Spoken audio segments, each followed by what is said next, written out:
I'll open the meeting. We'll start with who is here tonight. Say you're here, I guess. Jamie Knudsen here.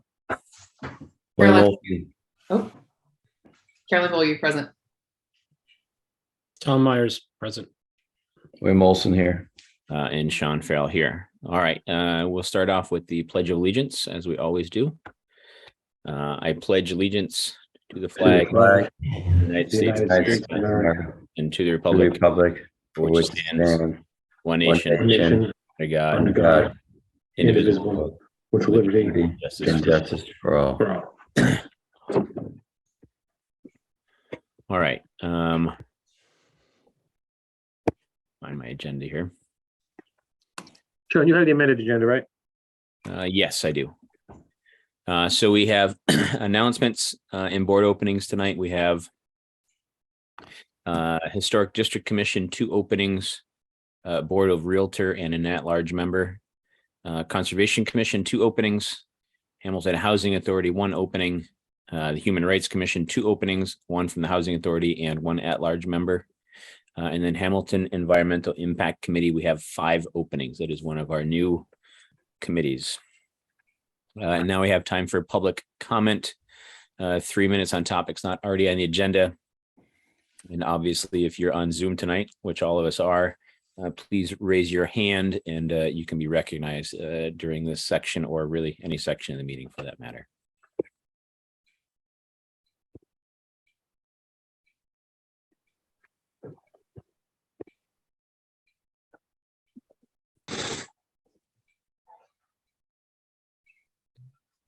All right, I know we had somebody that was going to show up, I think, to talk about the Hamilton Wenham Harvest Festival that's coming up. So I'll just mention it briefly. It's was it September 17th? It's the Sunday, September 18th. You're talking about the street fair, right? The street fair, right? Okay. All kinds of vendors and stuff. If that person does join us tonight, I'll let them interrupt and plug it real quick. Any other comments? If not, we'll move on to our selectmen and et cetera reports. All right. Any member reports? Bill, anything to add tonight? I don't have anything to add tonight. Jamie, anything from you? No, I'm just happy to be alive.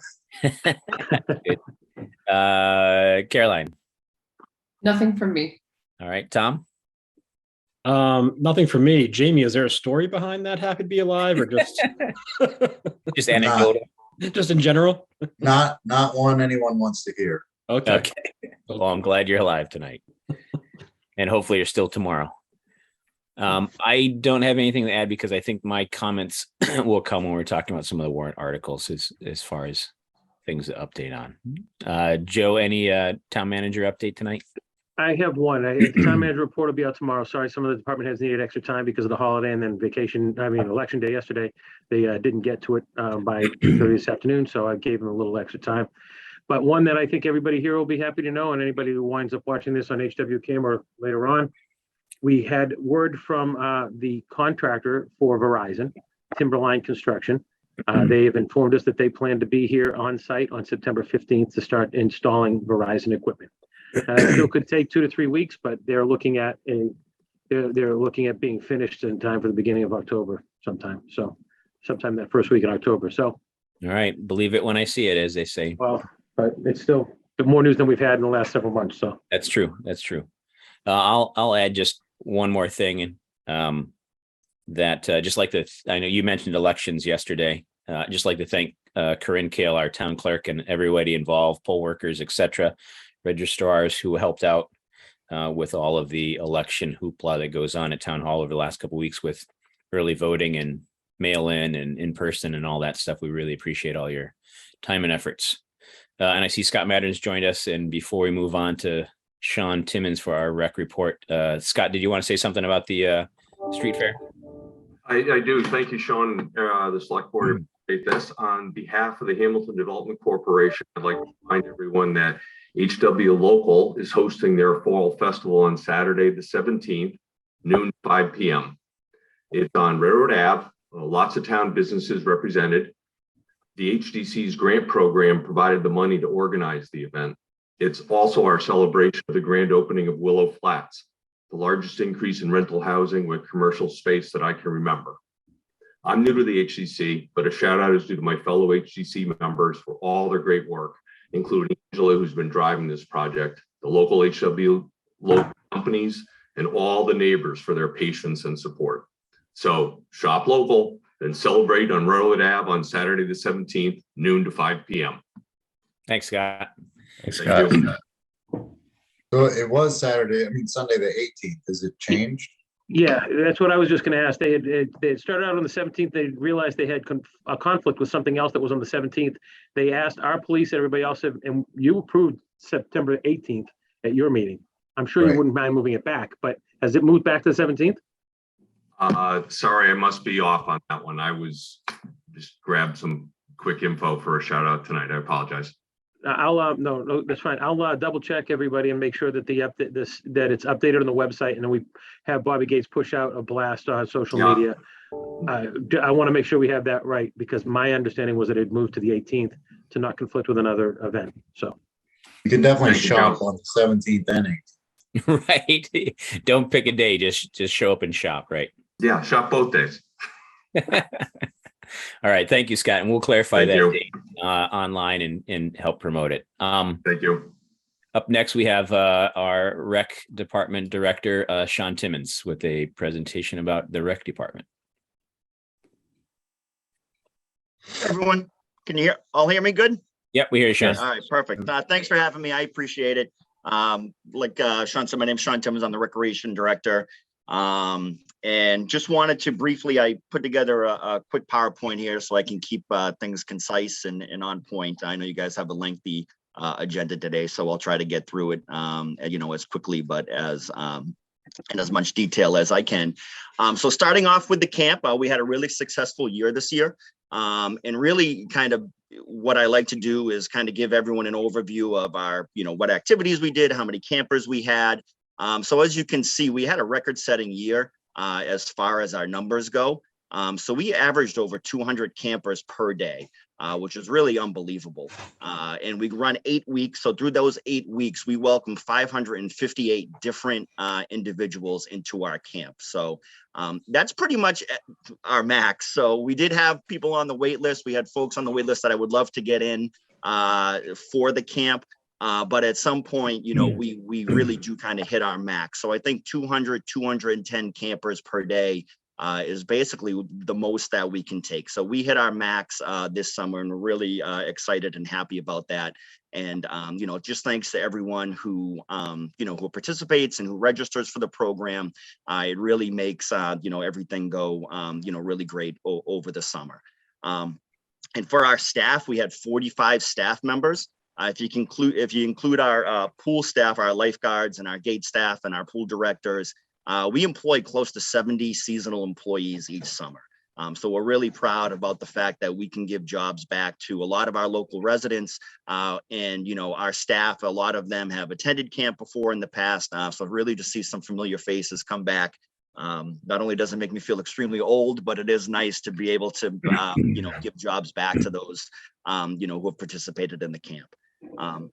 And as far as camp, our activities, one of the highlights each week is we go on a weekly field trip. So you can see the different field trips that we attend. And those are our older campers, our campers that are entering 4th, 5th, 6th, and 7th grade. We take them on our weekly field trip. So our staff does an amazing job supervising and making sure the children have a great time. Of course, Canopy Lake, Water Country, the Woo Sox are really some, trips that the children really look forward to. And they really have a great time. And it's really nice to see the children kind of bond on these field trips as well. The other, that's okay, Joe, you can move to the next one, sorry. One of the challenges that we had this summer was the heat. So, we tried to come up with some creative ways to keep the kids cool. We had our fire department come in twice. They were gracious enough. You can see the top, I guess, if you're looking at the screen, the top left photo. The fire department, ran their hose out of the fire hydrant down at the park 2 times. We also brought in slip and slides and water water slides. We had a kind of a modified dunk tank to help with the summer. As you know, we did lose the pool for about 10 days this summer. So it was really challenging for our staff, but they really stepped up and were able to find creative ways to keep the kids cool. Believe it or not, we did not have one rain day the entire summer, which was a first for us. So we like to keep it that way. But, and some of the other things that we do besides the field trips is we like to work with our local, our local community. So the fire department came in for that. We also have our, both police departments come in for a Make Your Own Sunday. We took the kids over to the community house for a dress rehearsal for their summer plays. We worked with the Council on Aging. They did a snake exhibit for us, which I was not there for. But the kids really enjoy, kind of meeting new people and going to different places throughout the summer. So that's really great. So that's kind of the camp experience. Again, we were really proud of the product that we had this summer. And really, our staff did an amazing job under some pretty tough circumstances with the weather and then losing the pool as well for an entire week. They really, kind of stuck through it and really did a tremendous job. So just kind of moving to the pool. And again, if you just go to the next one, Joe, sorry.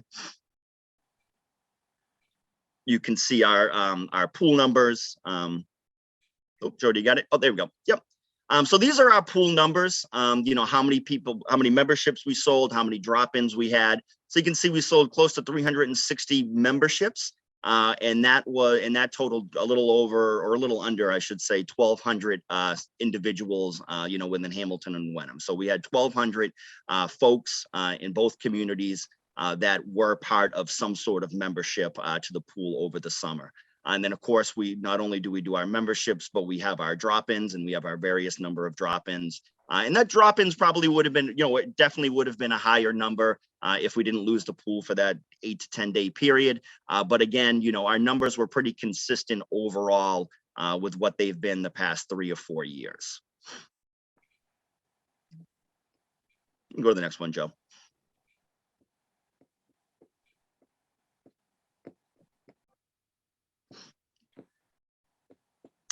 Thanks, Joe.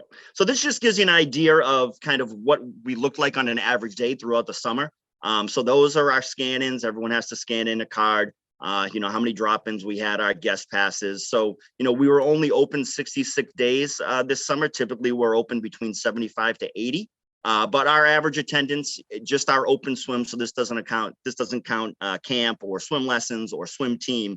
This is just our open public swim time. We averaged just a hair over 100 people a day, which has essentially been pretty consistent with how we've operated in the past. My favorite part of the summer at the pool is our swim team. We had 75 participants this year. We placed third at our all-star meet. These kids are amazing. We practice at 7 o'clock in the morning. So in a lot of instances, they are getting up earlier in the summer than they are during the school year to come into a pretty cold pool to swim. So, really it's part of my favorite part of the pool experience is our swim team. At the end of each summer, we kind of look at, how can we make the experience at the pool better? One year we extended the fence. Another year we purchased more seating areas. So one thing that we do want to look at this upcoming season going into next season is how we can utilize our deck space a little bit better. When we first built the pool, the idea was to have a grass area where folks could kind of put a blanket down, sit out, be comfortable. In theory, it was a good idea. I thought that would have been, something that folks enjoyed, but I think from a practicality standpoint, it just hasn't really operated that way. Whether it's been a drought this year with the grass being, brown, or just not having the grass in great condition from the chlorine or people walking over it. So we're going to look at actually extending our cement deck a little bit. So we're going to have some folks in to give us some quotes to take a look at it. And then by extending our concrete deck, for us, we think that could lead us to, expanding and upgrading our site amenities. So whether that's larger umbrellas, it's more seating areas, it's more picnic tables.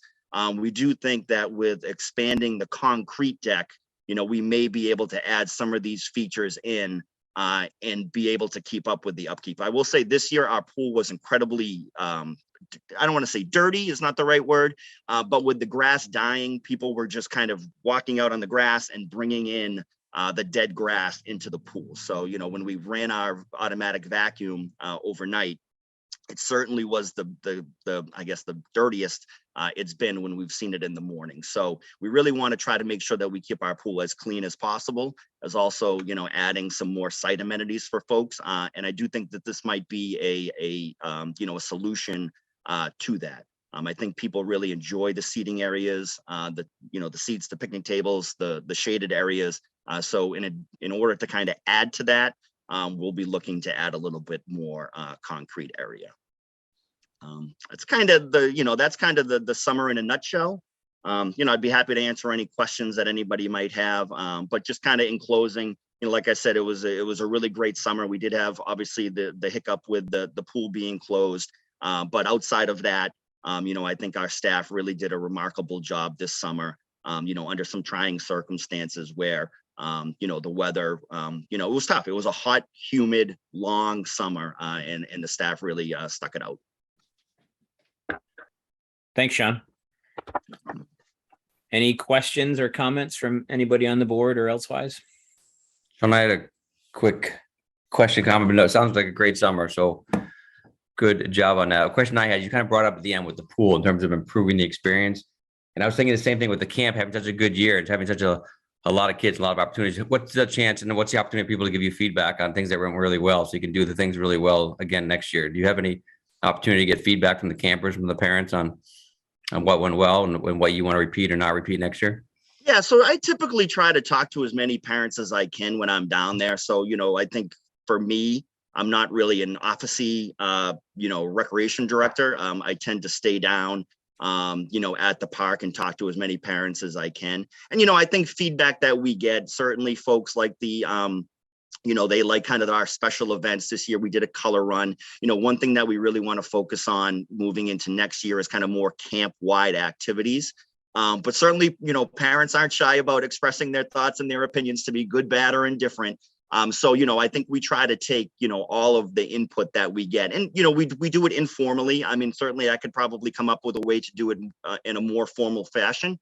But I do think, we get enough feedback that, we can kind of, plan around those certain things. Certainly the kids will tell you what field trips are good and what field trips they didn't like. That maybe those might be our harshest critics, are the children. So, we definitely listen to them as well. It sounds like a great summer, so thanks for your efforts.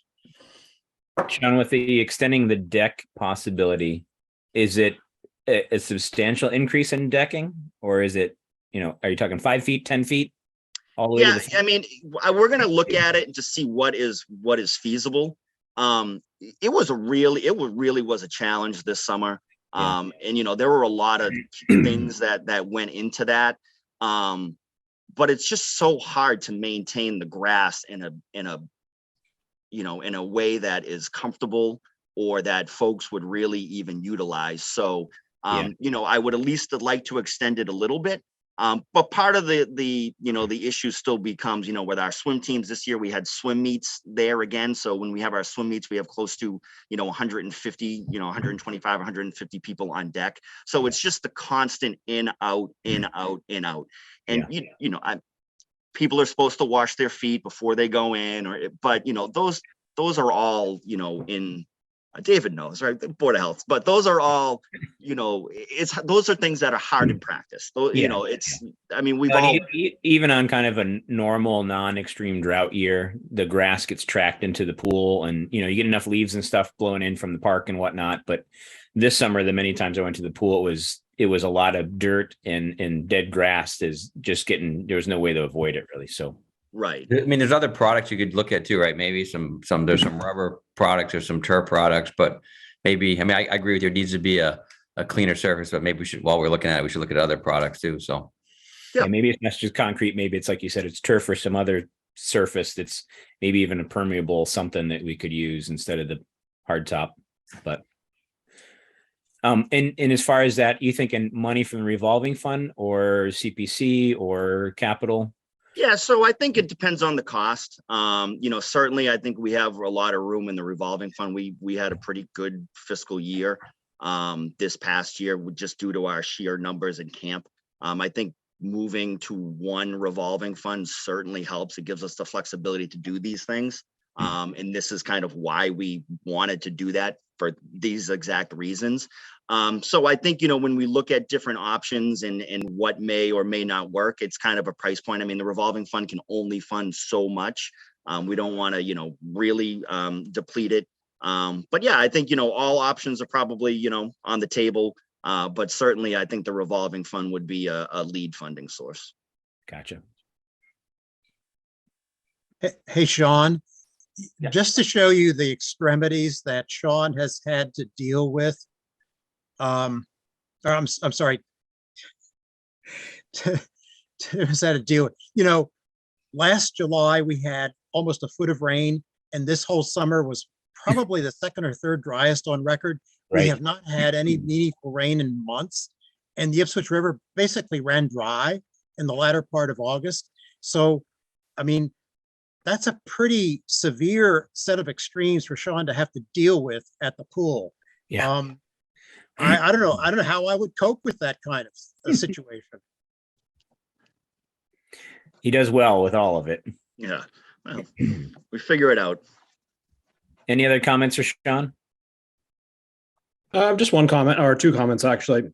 First of all, thank you for the presentation. It's really helpful. As having my son benefited from the summer camp this year for the first time, I just want to say it was really well run. I was really impressed with the staff and how efficient they were. And, I think it was really well done. So thank you for that. As far as the pool upgrades, I think you hit on it too. I think the kind of shaded areas would be key. So expanding the deck, but maybe whether it's like, trees along the fence line or some sort of like, umbrellas or whatever it may be. I know that's been something people have hit on, as having some more shaded area.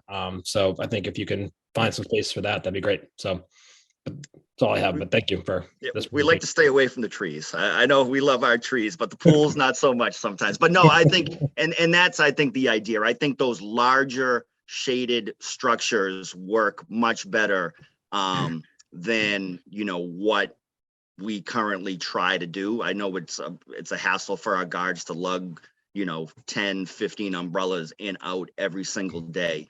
So I think trying to find a creative way to create shade is is something that's top on our list. Yeah, and maybe Sean, and I don't want to get too far off track here on shade, but maybe it's some of those I forget what they call. We had one for a while. It's like a sunshade. It's like a big triangle or whatever shape that you can stretch along a couple poles and take it up and down fairly easily. So that might be another option too. That's easily up and down instead of the umbrellas hauling in and out. You can kind of leave it up for extended time and then take it down if needed. But I digress. I feel like I'd be remiss if I didn't just add not do or die digitization of payment as a upgrade. Having gone through an entire checkbook as a drop-in this year. I don't know if that's on the list, but that's it's encouraging you to get a membership, Caroline. You have to go like 20 times for a membership to be worth it. And so I know a lot of folks that don't do the membership. And again, not a hill I would die on, but for modern parents, carrying cash or a checkbook to the pool is not super great, but it's totally fine. I would put it on the list. Sean Welcome to the world of municipal finance. Yeah. Well, we went to a community pool too that they had a community Venmo account, and you could Venmo them to get in. I mean, even something easy like that. I don't think it's a huge thing, but yeah, maybe. I mean, Venmo is kind of the standard for most things nowadays, so maybe we could look into that and that maybe be something we could use more universally instead of just for the pool. I mean, we do have a lot of kind of ad hoc programs where there is checks or other things that people are doing. So Venmo might be a good option if it's feasible anyway. Yeah, we can't use, Venmo is not a available method of payment through our registration software, but I can certainly look at different things that may or may not work. I think another challenge that we have is, we don't have a long time to train our employees. So we're kind of throwing them into the fire. So, it makes it a little bit challenging, to be able to offer a number of different payment methods, just because it kind of confuses our young staff at the gate. But we'll see if we can figure something out. All right. Any other comments for Sean? Questions? All right. Thank you, Sean. No problem. Thank you, guys. All right. Moving on to our consent agenda. We have approved minutes of July 18th, 2022 Select Board meeting. Approve the Canny Cross Trail Run, November 25th, 2022. We've had this in front of us before. This was the dogs and the run through Myopia and Patton, etc. And then accept the gift of $50,000 from Asbury Camp Meeting Corporation to use toward the backflow valve at the camp's master meter. Anybody want to make a motion or hold anything? So moved. All right. Anybody second? Second. All right. Second by Jamie, moved by Bill. All those in favor, or I should say any discussion? No. All those in favor, say aye. We'll start with Tom. Tom Myers, aye. Bill, Bill Olson, aye. Caroline, Caroline Beaulieu, aye. Jamie, Jamie Knutson, aye. and myself, Sean Farrell, aye. Ayes have it. We have a passed consent agenda. Thank you. On our agenda tonight, we have first up a regional health presentation from Rachel Lee, regional public health nurse and Chairman David Smith of the Hamilton Board of Health. Welcome. Okay, great. Thank you. The way we're going to do this is I'm going to do a little 5-minute overview, and then I'd like to have Rachel cover some specific details that I think you would be interested in. First, I want to thank Caroline for having invited us to the agenda tonight and for being a great liaison with the Select Board. And just as a reminder, the Select Board appoints the members of the Board of Health, and we are a creature of the Select Board, but also we're the local arm of the State Department of Public Health, with whom we have a very active relationship, and in particular through their Office of Local and Regional Health. The members of the staff of the board report to the town manager, but kind of despite this dichotomy, we try very hard to avoid the potential for miscommunication, misunderstandings that might result from this division of reporting, but so far I think we're doing pretty well. I was very surprised to learn the other day that in the United States, there are over 3,000 local boards of health in the United States, but the Commonwealth of Massachusetts accounts for 351 of them, which is more than 10% of that total, despite the fact that we account for only, 2% of the population of the United States. So Massachusetts is really an anomaly in the country in its public health structure for providing public health services. This kind of this unusual situation was recognized in a 2019 report of the Special Commission on Local and Regional Public Health that the legislature convened to recognize the problems of this very decentralized public health function. And then, lo and behold, along came the pandemic starting in 2020. And did that ever expose the serious deficiencies in this decentralized function? And it really hastened the legislature's follow-up actions, starting with that 2019 report. So one of the first things that came out was this, in April 2020, Governor Baker signed a law of the State Action for Public Health Excellence Act, SAPHE Act, that created this voluntary grant-based approach to improving local public health services, fundamentally through sharing.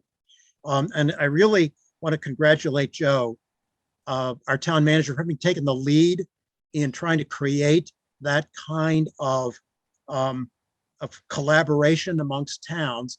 and he was able to put together a 4-town collaborative of Hamilton, Wenham, Essex, and Rockport to give us the benefit of a 4-town consortium of 2 almost full-time positions, a public health, a regional public health nurse, and a regional social worker that we are now the beneficiaries of. And, you know, we're among some of the leaders in the Commonwealth in being able to have created that partnership amongst the towns and getting the benefit of a regional public health nurse, and we hope soon a regional social worker. So with the pandemic having really been an accelerator for these things, I think you'd be interested in taking a look at this slide that Joe's just put up. Support local public health today and for safe tomorrow. This is one of the legislature's promotional pieces for the next act of the SAPHE legislation to, you see the word up there, to accelerate equity and effectiveness. It'll establish minimum public health standards, increase the capacity and effectiveness of public health services, create a uniform data collection reporting system, and dedicate sustainable state funding. And by the way, that 4th item down there at the bottom, dedicate sustainable state funding. We all know what that means. It has been infamous for creating unfunded mandates that are imposed on towns like ours. And the idea here is you'll see this theme recurring is you folks at the town and city level, you must continue your funding of public health functions, in exchange for which we will supplant that with state provided funding, such as for this public health excellence grant that Joe was successful in winning for us. And so it's a win-win situation. You know, all we have to do is keep up our local funding, and then we get the benefit of, on top of that, a layer of state funding that gives us the benefit of people like our regional public health nurse, Rachel Lee. So when these things finally get passed into law, there are many pending pieces of legislation right now. I won't go into them, but the bottom line is going to be these 4 things that you see here will be the effects, and they're going to help our public health, our local public health functions over the long run. So that's an important thing for you to be aware of. It will require minimum qualifications and credentialing for our public health employees, both board and staff. It'll improve the funding sources that are available for example, these regional positions. And we've already, I'll tell you, we've already seen the first chapter of this, in that I'm looking here at the Massachusetts Department of Public Health baseline capacity assessment. So our public health board and staff have to submit to the Commonwealth a baseline capacity assessment. That is, what's our capacity to provide and deliver services across a wide spectrum. That's something we're going to have to get working on here pretty quickly. So that's the gist of what I had to say. There's been, after 100+ years, in fact, if you go back and look at history, I think Paul Revere was the first public health official in the town of Boston in the year 1800. But anyway, so it goes back a long time. Things are changing rapidly right now, and thanks to the pandemic for being the forcing function for bringing our public health function up into the 21st century. So with that, what I want to do now is quickly go to Rachel, and I want to ask Rachel to tell you about some of the wonderful things she's accomplished for us and the Greater Cape Ann community collaborative that she's been the prime mover of, and that I was the beneficiary of today. I got my 5th booster shot today, the Bivalent Pfizer oh, The vaccine. Pfizer bivalent booster. Yeah. Thank you. That's focused on the Omicron 4 and 5 variants. Mhm. So Rachel, go proceed. Okay, I just want to thank you. Thank you, David, and thank you, Hamilton Select Board. Thank you, Joe, for having me here today. I'm really excited to share what we've been able to accomplish together. So at the beginning of the pandemic, we didn't have a vaccine. Eventually, in 2021, the vaccines were rolled out, but unfortunately, local boards of health, local towns were not able to access vaccine. If you all remember having to go to Gillette Stadium, having our senior citizens not knowing how to get a vaccine, it was really hard. So with leadership from Senator Bruce Tarr, we were able to form the Greater Cape Ann Community Collaborative, which is a group of 9 and sometimes 10 communities on the Greater Cape Ann area. So what we do is, our mission is to be a consistent, safe, and knowledgeable provider of COVID-19 vaccine and vaccine information for all of our community members. And by working together, we are able to meet our community's needs effectively, efficiently, and equitably. And I have to say, I really think that we've been doing a really good job in being a local source for our community members throughout the Greater Cape Ann area.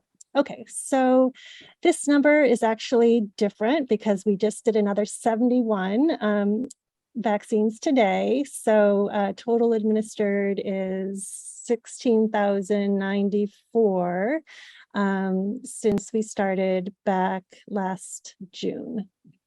This does not include the vaccines that the town of Hamilton did back in January and February of 2021 before GCAC started.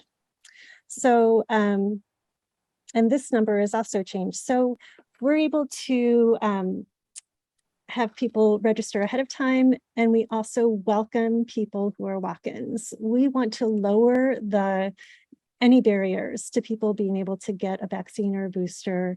So we make it as easy as possible for people to just walk in and get a vaccine. Today we had, like I said, 71 people come in, and about 30 of those people were walk-ins. And that's because of the volunteers and the workers that we have, our experience that we have developed, we're able to handle that many. So we're really happy about that. Okay, let's see, total sites. Can you go to the next couple of things? We'll just kind of quickly go through here. So amongst all of our 9 towns, we have administered vaccines in all of these different locations. And that reflects many hours of volunteer and staff work. And I am just really happy to be part of that. Our first appointment was back in on the 7th of June of 2021. And let's see, and we can kind of forward through this.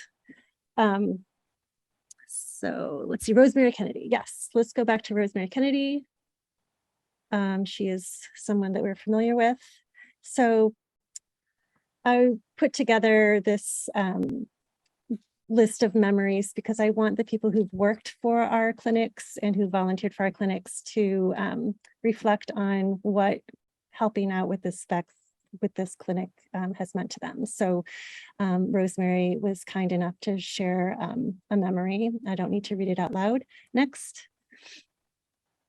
And Hamilton and Wenham work together to run our clinics. So Mary Beth Ting is the public health nurse in Wenham, and we have partnered together to be able to staff and run our clinics in our 2 towns.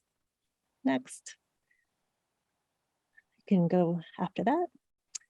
All right, so our clinics offer vaccines for those who are 6 months of age and up in a safe, low barrier setting. And whereas we started with just Moderna and Pfizer, we now have many vaccines that we offer. We have Pfizer for infants, PD, and 12 plus. We have Moderna for infants, PD, and 12 plus. We also, we're going to be phasing out Johnson & Johnson, but we have taken on a new vaccine called Novavax. And then as of today, we started offering the Bivalent, the new Pfizer and Moderna boosters. And we will be offering all of those at all of the clinics that GCAC runs. We'll also, at all of our clinics, we're going to be serving everyone 6 months and up. So the way, a quick and dirty rundown of how GCAC works, and I have to say, Joe was instrumental in getting this to work.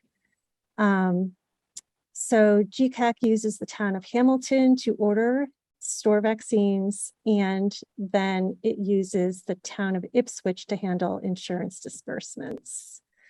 So that's unique. So all 9 of our towns then are able to run COVID clinics with minimal expense, investment, and overhead. It's an efficiency by working together. For the vaccinators who are not volunteers, and we certainly welcome volunteers, early on in our organization, we, in our meetings, we decided to pay vaccinators $30 to $45 based on credentials. So across all of our 9 towns, this is our pay rate. And each town pays their own vaccinators. Insurance disbursements for the towns are determined by where the patient received their vaccine. And then for Hamilton, we've administered over 5,000 now. We've administered 5,000 as of today. And each vaccine right now earns approximately $30 after expenses.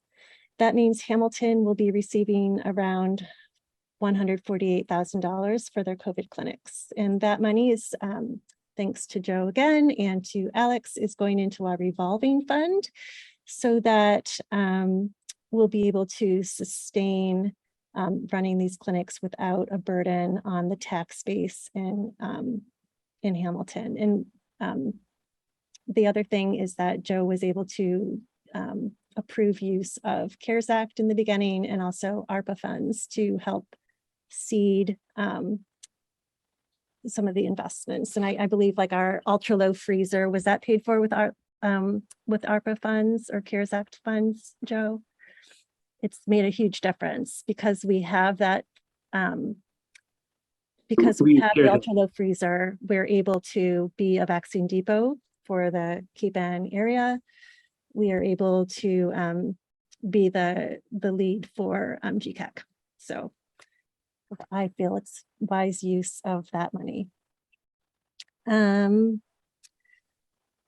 right, so things will probably be changing. Oh, sorry. I also sent the same, I've been sharing all of this information with all 4 of the towns that I represent. So sorry about that typo.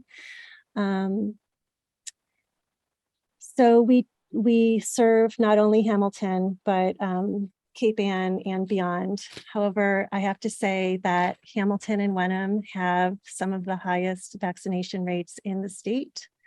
I'm really proud of that. And in fact, for the 6 months to 4 years, Wenham is actually number 4 in the state for how many residents in Wenham have had their 2 primary vaccines. Hamilton is up there as well. I just think that the easy access to the vaccine has resulted in us all having a really high vaccination rate, which hopefully results in our schools staying open and our businesses being able to stay open. And I just wanted to do another shout out to Mary Beth Ting in Wenham, public health nurse. We've been working together really well to run these clinics, as well as the MRC volunteers, town volunteers, and the Hamilton firefighters and other vaccinators. The Hamilton firefighters, Chief Burnett they've just been so generous with their time. And I just want to thank you all for your support. Thank you, Rachel, and thank you, David, and thanks to all those people you just mentioned, Rachel. I know there's a lot of people that have helped over the process of the last couple of years of vaccines and clinics and organizing, and Joe helping with Topsfield and Ipswich and everybody trying to figure everything out and where people could go. And I think the clinics that we did at Pingree Park and stuff are really key to vaccinating a lot of our residents, and the calls the elderly and stuff like that. It really made a difference in our community for sure. So thank you. Yeah, I just want to do another shout out to Chief Burnett. He trained his EMTs and his firefighters on how to do vaccines, and we as a town were able to roll out homebound vaccinations before the state. Mm-hmm. That's amazing. Yeah, it was great. And David, should I talk about the timeline for the Eastern Essex Regional Public Health Coalition and what this, the timeline for what the state is trying to do, or should we just not bother? I'll tell you what. Really went over it quite well. Yeah, Rachel, let's put that on the agenda for a future. Caroline and I will work together to keep the select board informed. I think I really appreciate her willingness to be a partner in keeping the select board apprised of what's going on with our the public health function. And so this will continue, but you've got a lot on the agenda. I want to thank you for the time that you've given us, and we'll be back in future meetings. Thank you, David. I just had one comment question, but thank you both for all you do. But you mentioned obviously the 71 vaccines and the new vaccines out there. Can you just, I'm sure there'll be a lot of questions, just educate the community who's listening on what it means to qualify for the vaccine, what's the timing for, what they should do, who qualifies for it, when they should get it. If you can give a quick little, I'm sure there'll be lots of questions because I think the people are excited to see that it's available now. So first of all, I want to point everybody to capeannclinic.com. That is our GCAC website. It has all of the information on the bivalent vaccines, on the Novavax, on the children's vaccines. It has all of this. It has the schedule for all of the GCAC clinics, and it has links to register.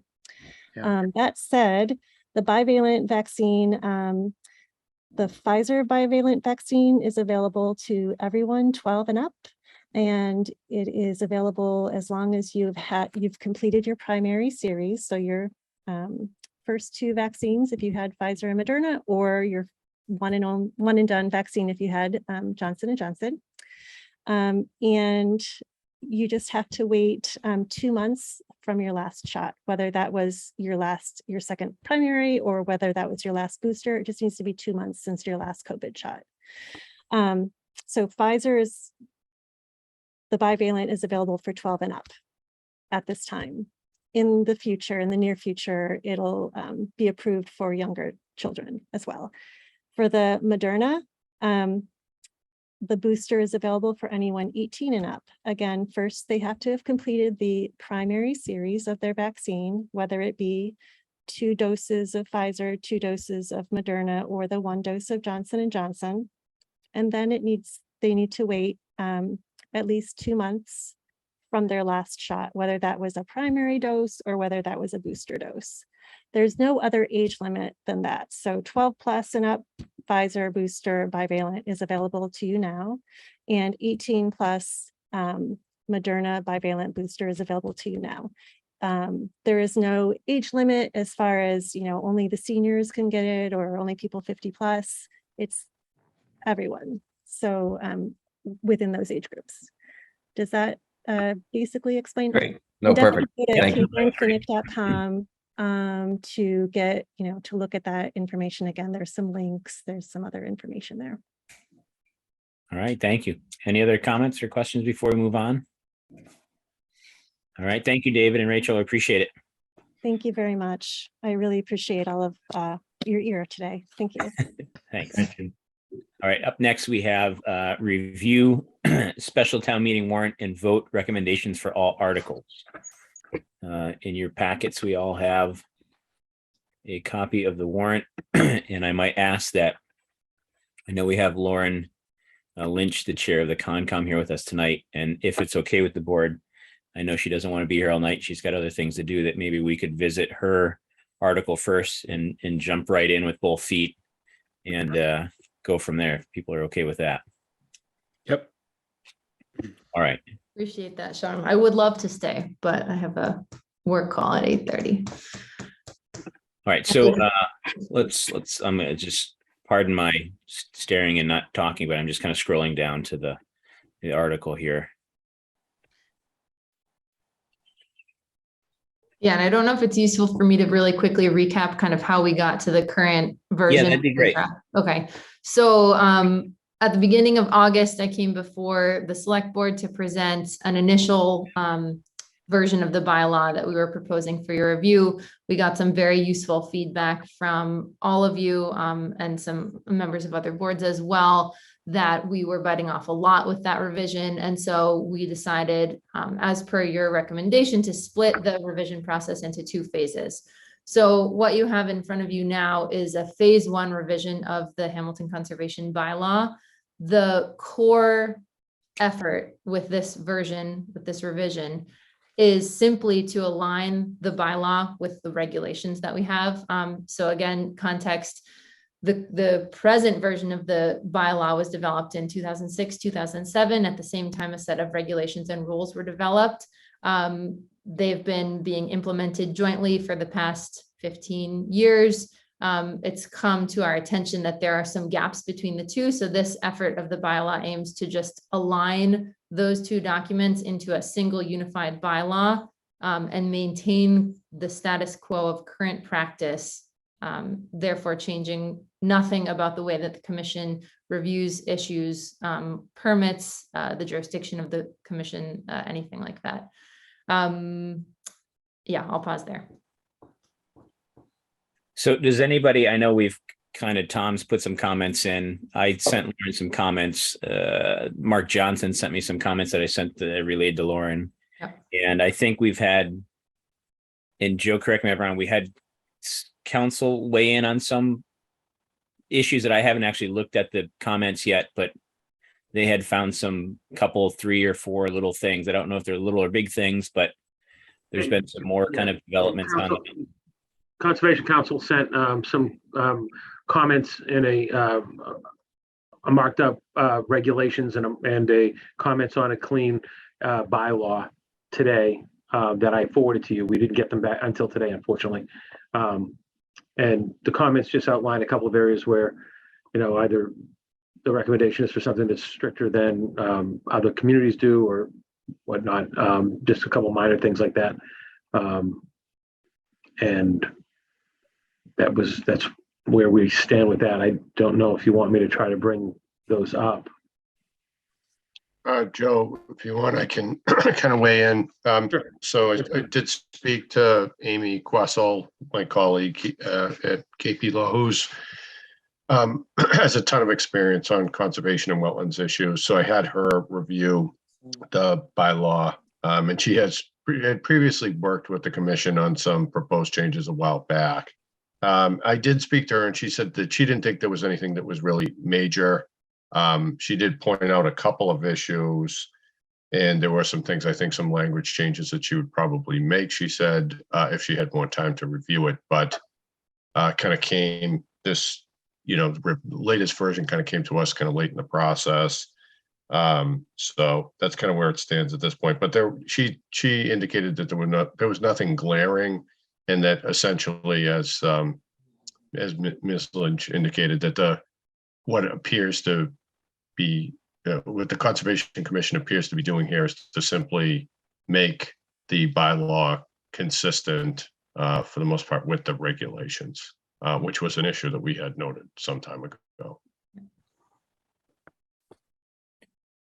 So I guess, and anybody chime in at any point here. Lauren and I talked briefly before the meeting, and we're talking kind of about process and timeline and input, public and from other boards and committees, and we kind of tasked her to do a handful of things when she came to us last time, and she's done a good job of trying to get there with things.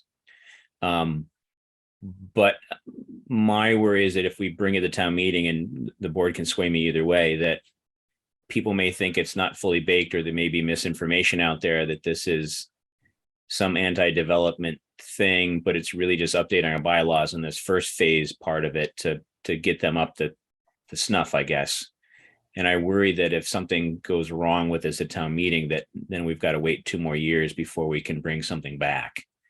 And with the timeline and the kind of current changes, even though they're kind of minor with council, I worry that we may run into an issue at town meeting. And I know there's talk about maybe having it on the warrant still, but then taking no action on town meeting floor. And I talked to Lauren about not recommending that, because then it kind of looks like you didn't quite do enough for it. I'd much rather have it be pulled from the warrant before we don't take any action on a town meeting floor, and actually have them have a section at town meeting where we give, the moderator gives them 10 minutes or so to do a presentation on it. And then we get more board input and more public input and bring it to Springtown meeting. Even though it's not a substantial change at this time, people may see it as a substantial change. Just kind of spitball. Just one thing, Mr. Chairman, just a point of clarification is that unlike this is a general bylaw, so unlike a zoning bylaw, if it did, for example, fail at town meeting, the 2-year repetitive petition provision does not apply because it's a general bylaw. So you could actually bring it back in the sooner, spring, even if it did fail. Although I don't know whether you'd want to do that, but right. Okay, my understanding was that it was 2 years. That's what I was told, but okay, I like your opinion better. Thank you. Anybody else want to comment? I know, Tom, you had some comments on it, and I think, Jamie, you've read through it. Carolyn and Lauren have talked a bit about it. So I had some comments too, and I think Lauren and Brian and the rest of the commission have done a great job with this. I've been kind of working with them a little bit through the process, and they've been able to clarify a lot of my questions I had on it, and a lot of it was relating to, is this something that's new in the bylaw, or is this something that we're just trying to clarify or bring from regs over to bylaw? And I think Brian and Lauren have done a good job kind of clarifying that for me. It's helpful to know the 2-year restriction doesn't apply, because that was a little bit concerning. I did talk to Lauren earlier today too about, and I think that was one restriction that was concerning in case it did fail. I think my thought is, because I know there's questions about, buy-in and whether, it's been, baked enough, but not for nothing. I think the commission has been working on this for some time. They have been having a number of public meetings on this. They've, advertised it through the town website. We've, I know Lauren has posted on the social media page. So there has been, input requested and feedback requested from a number of different sources. So I don't think it's, been in a vacuum, so to speak. I think there has been numerous attempts to try and get some public feedback. So I don't think it's been totally in isolation. So I don't think it will come as a huge surprise, and maybe it will, it's still, but I think at least it's been out there where people have, seen it posted somewhere. And I think if the framing is, as we talked about the last meeting, that, really this isn't imposing any new real restrictions. We're just, basically codifying in bylaw what has been the practice for the last 15 years. And, even if, Lauren or Brian or someone wants to, come to town meeting and make a comment and speak to that, along with, someone from the select board, whatever it may be, I think, I think that framing is going to help people just understand that there's no major changes here. It really is just taking what's been in practice for a number of years and kind of get that backing of bylaw. So I guess that's just kind of my thoughts on it. Anybody else? Bill, I know you had some opinions about it previously. No, I'm in favor of this. I agree with you that it's always good to have more runway, but Lauren has been working on this for a long time, and I think I would support her if she thinks she's ready to put it in front of the town, then I will support that effort. So I know it's always tough that you're going to get people who say they didn't have enough time to review it, but you always got to keep moving forward. So I'm in favor of the work that they did, and I would be in favor of moving forward if that's what the committee wants to do. So yeah, if they think it's worth moving forward and it's proper, I will support that. All right. And like I said, if it doesn't pass, it doesn't really matter because it's just part of the process of educating the town and doing it again next time. So. Jamie or Caroline, any comments?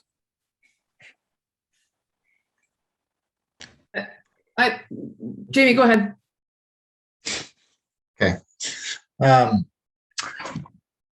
So not that I control this, but I guess my preference would be that if we put it on the warrant, or keep it on the warrant, I should say, that we also recommend it, and that we're behind it. Obviously, we're all our individual people and we can do what we want, but I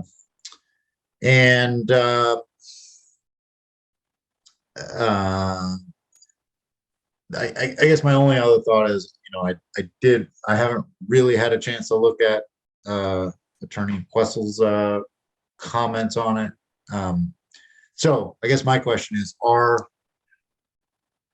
do we feel like the language, the way it is right now, which I did review as of a few days ago, is the final language, or is there any ability to kind of propose to have some changes if necessary? And again, that's just because I haven't really had a chance to look. I mean, obviously, some of it was changing from board of selectmen to select board, right, that kind of stuff. Right. No, I see what you're saying, Jamie, and I agree with your train of thought there. That, like, tonight, as far as making a recommendation, I don't know if I could. I mean, I know I agree with updating the bylaw and making it up to MGL and everything else and better, but I don't know if I can make a recommendation tonight to endorse it. And I'm also would say make a recommendation on the floor because we don't have all the final language of it yet, with input from Amy today, from council, it's not going to change anything significantly, as Joe and Tom said, but I don't feel comfortable voting on something I don't know the final language of yet. If that makes sense to everybody. Caroline, you had some thoughts too, maybe? Yeah, I mean, Lauren and I spoke about this. I want this to be successful. And if the commission says they want it there, like, I respect that. I'm just very mindful of sort of the narrative and the language around, like, we're saying this isn't a substantive change. It's just aligning with the regulations. It is a substantive change from our existing bylaws, though. If you put the two bylaws next to each other, they are substantially different. They're not substantially different from the regulation, but the regulation was not voted on by the town. The regulation was put together by a group of 5 people. And so I don't think that's necessarily bad. I think what we're saying is we need to codify this and make it legal so that we can defend it. But I think it is a misrepresentation to say that we are not substantially changing our bylaws, because if you look at the existing bylaws and you look at this proposal, there are substantive changes. And I just want to make sure we're being very clear about the language that we use with the public, because I think it is misleading to continue to say that they're not a substantive change, because the only thing the public voted on was the last bylaw, not the last regulation. Right. And that's sort of my only thing about all of this, is that when I've had conversations, people are sort of confused because of that obfuscation around what these are and how they are. And if we feel like we can be really clear and confident and transparent, totally fine. Again, I want this to be successful. I agree with the reasons for it, but I'm just a little concerned with the way that that's being represented.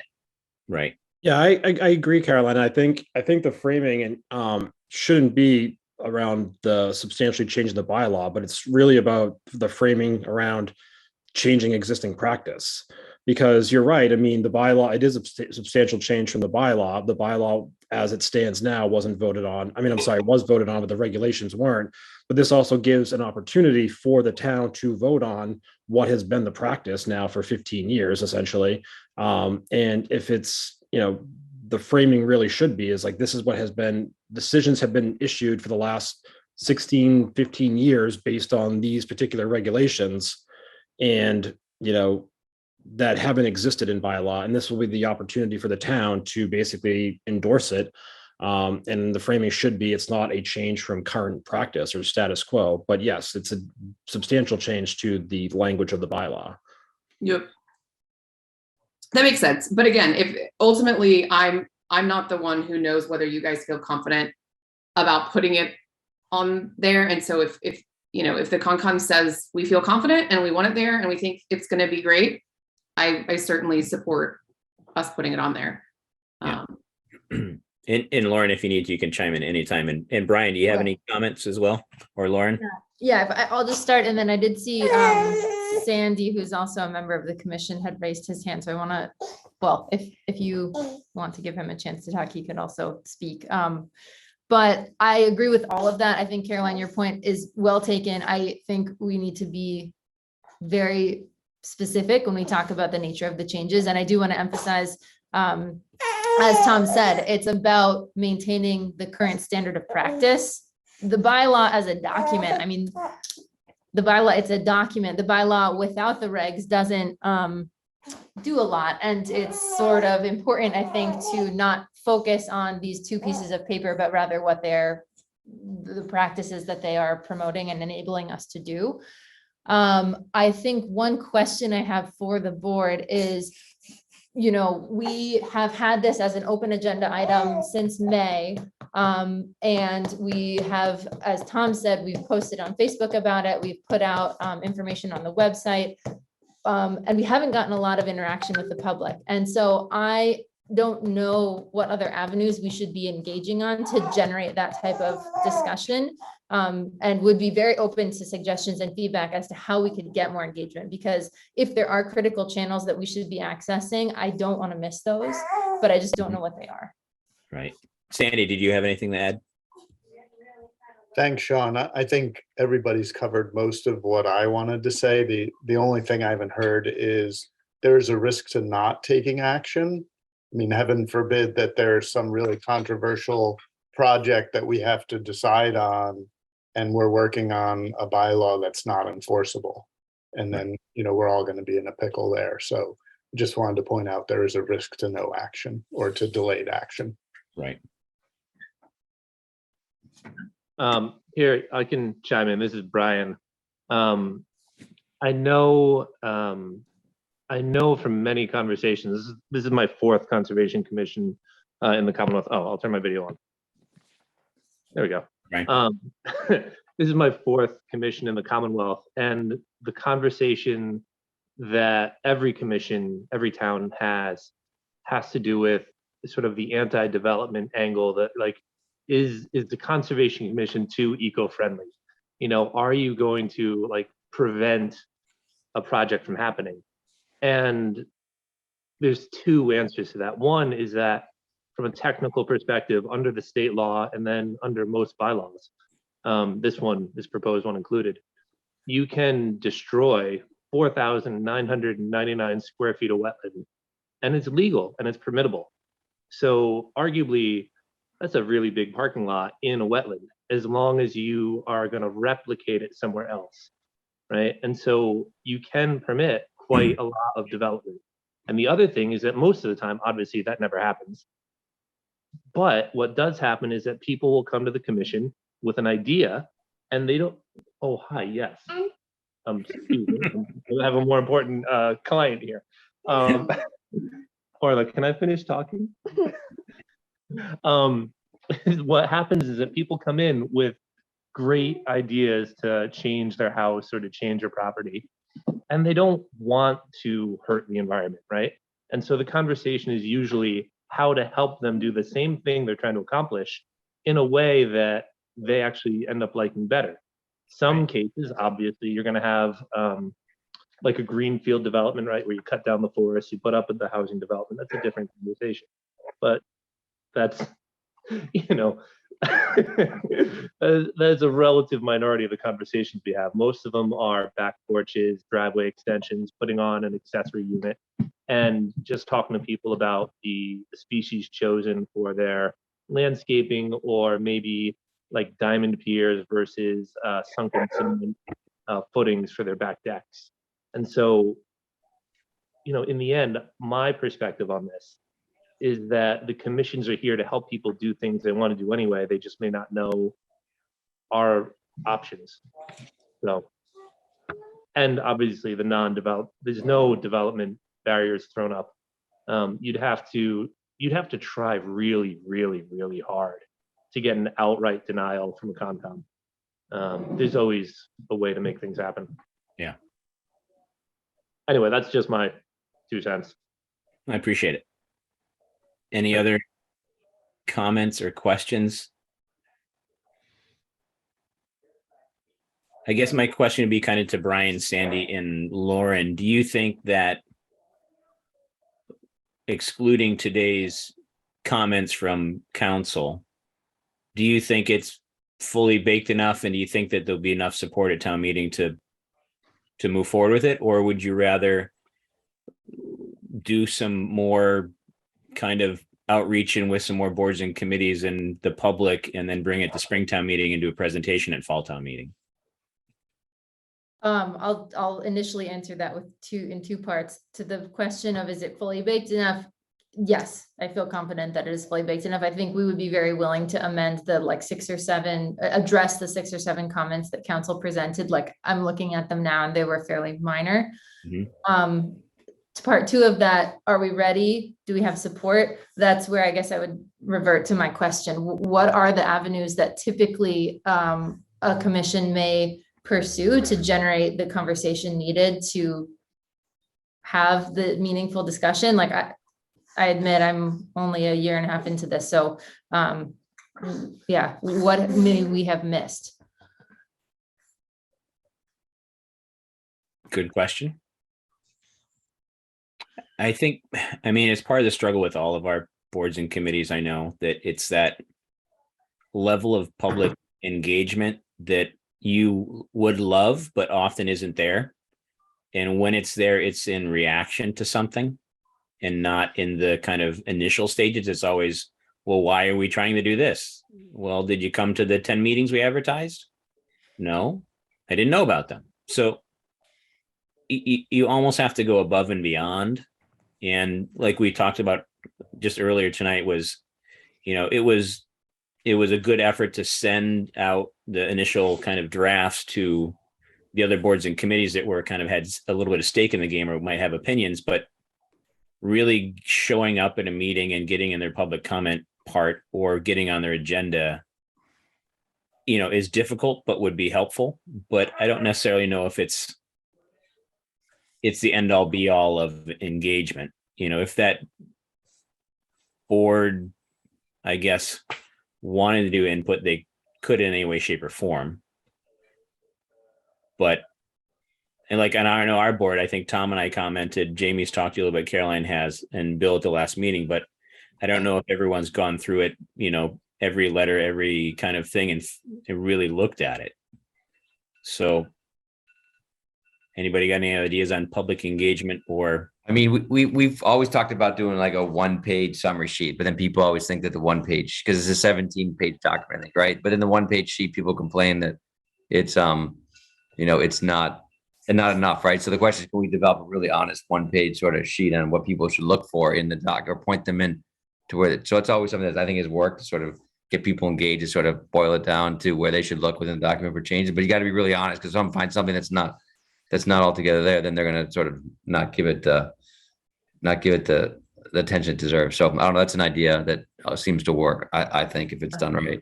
No, exactly. I mean, that's totally aligned with what we talked about at our last meeting. And I feel like we're all in this kind of chicken or egg situation, because we were saying, we feel really good about this. We're going to put it to the select board. If the select board keeps it on the warrant, I have in front of me a draft of a 1-pager and a linked FAQ, which addresses both of those issues, because I recognize 1 page is doesn't leave you much space to get into detail. But do you know you're ready until you know you're ready? I think I'm like I said, I support putting it on because it gets this out into the public communication, which is what you want. So, yeah. And I think you need to take that risk. If you think you're there, we'll support you, get out there, put in, and if you give us good talking points, we can maybe speak to those. But I think, yeah, to get it out into the public realm, public discussion is what you want and what you need. And I think that's just got to be prepared to talk to it and defend it and be open and honest about it. Yeah, I'm more apt after hearing from council the meeting tonight that it's not a 2-year gap between it to leave it on. I will say, I think that was a big fear of ours, the potential loss of opportunity if it's a 2-year wait. Right. And it leaves us open, as Sandy said, for anything that does kind of go wrong in the meantime, that we're stuck in a holding pattern for X amount of time. Mhm. Yeah, just another comment on the public engagement piece. I know we could probably go all night and talk about what would be a better way to do it, but having done this at the state level too, it's really hard to engage with the public around some of these regulations and stuff like that. I mean, I've done it plenty of times and get minimal feedback. But I do like the idea of like a 1-pager of bullet points, and maybe you can distribute to like the different boards, the select board, and we can kind of push out to our networks and to folks that we know, push it out on social media. And then I know, Caroline and I had done back previous, town meeting, done, a warrant review and talked with people and, did a Zoom and got people on, talking through the warrant and what will be on it. And we could do something like that, either via Zoom or in person, do some sort of, have Lauren or Brian join us for that. But I think, as many options as possible, different settings to get people, whether it be social media, whether it be in person, just, phone calls, things like that, to get people engaged, I think is a good effort. But I think at the end of the day, we have to, realize that we're not going to, probably be satisfied with the level of engagement that we're going to get, because that's just rarely happens that we're going to get, very extensive engagement. We just have to push it to as many channels as possible and hope for the best. Yeah, I mean, it's my tough. experience. Yeah, no, I think you're right, Tom. I think it's difficult to get people excited about a bylaw, unless it affects them directly. Unless I have a house with a fence and a deck or something right on the border of the wetlands, it's going to directly affect me. But if you're just Joe Schmo in town, and what do you care about the rules and regs of the state and aligning whatever? I mean, you should, but you got to take their kid to soccer, or they got a meeting or something like that, so they're probably not going to pay much attention. Yeah. And I will say, just thinking the tagline, I mean, keeping business as usual is not super exciting, but it is, I mean, to the points that have been made, that is what we are doing with this, or aiming to do with this. And that we will make sure is very clear in a 1-pager were we to develop that. And did I hear correctly, the FinCom hasn't or will not endorse this?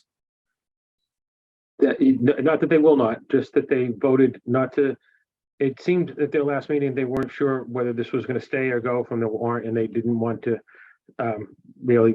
They will probably meet and make a recommendation. They have it right now as it stands. They may make a recommendation on the town meeting floor. FinCom's meeting tomorrow night to discuss this issue, now that it's apparent that it's going, just so everyone's knows it's posted. Okay. All right. May I ask a question before you ask for motion? So I think you just heard Lauren say that they can address the 4 or 5 minor things that council pointed out. Do you think that you can address those things by like tomorrow to get the bylaw updated to be back to go out to the printer on Friday? And do you think that those things are things that the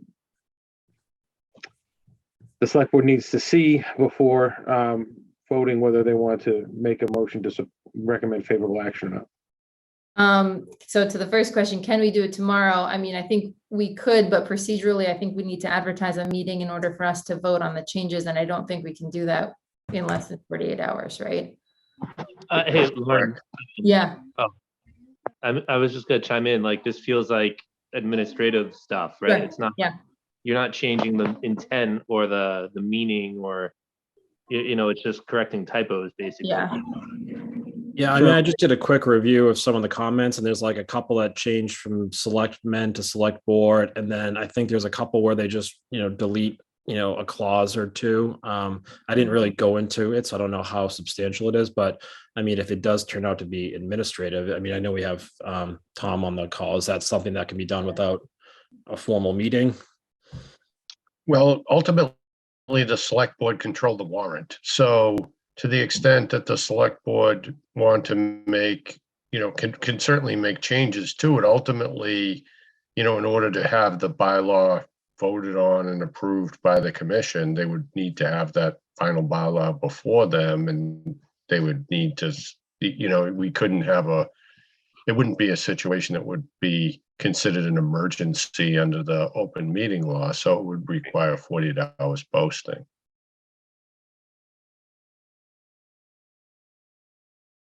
It's not a ministerial act in the sense that the Conservation Commission has approved the final version, and it's just the chairperson of the Conservation Commission is going to sign off on it or something to that effect. So Where we're actually making some potentially change, and they may not be significant or may not be overly substantive, but there's still changes that ultimately would require Conservation Commission approval. However, the selectmen, the select board controls the warrant. So ultimately the select board determines what goes on the warrant and in what form. So you can, in my opinion, you could certainly agree to approve the bylaw with the changes that would ultimately be made. And we could include that on the warrant. Right. And I guess I'll circle back a little bit so that we can kind of wrap this up so Lauren can go. I guess I would recommend making a recommendation at town meeting just because of timing. And then I guess then my question goes to Lauren and Brian and Sandy as well as on the call. Is there enough time for you to get everything ready to send out with the warrant and have final language on the timeline for print and everything like that? I would say if there isn't enough time, then I would say we take it off the warrant just because we wouldn't have final language really by the time it's really close and we do a presentation at town meeting. I know it's not the ideal thing, but the warrant goes to the printer on Friday. So I would recommend that whatever goes to the printer be in as final form as it can be. You could, instead of referring, Tom tell me this, if we have them refer instead of to Appendix B and the appendix book, can we refer to the handout that'll be handed out at STM? And yes, right. That was going to be my next suggestion, Joe.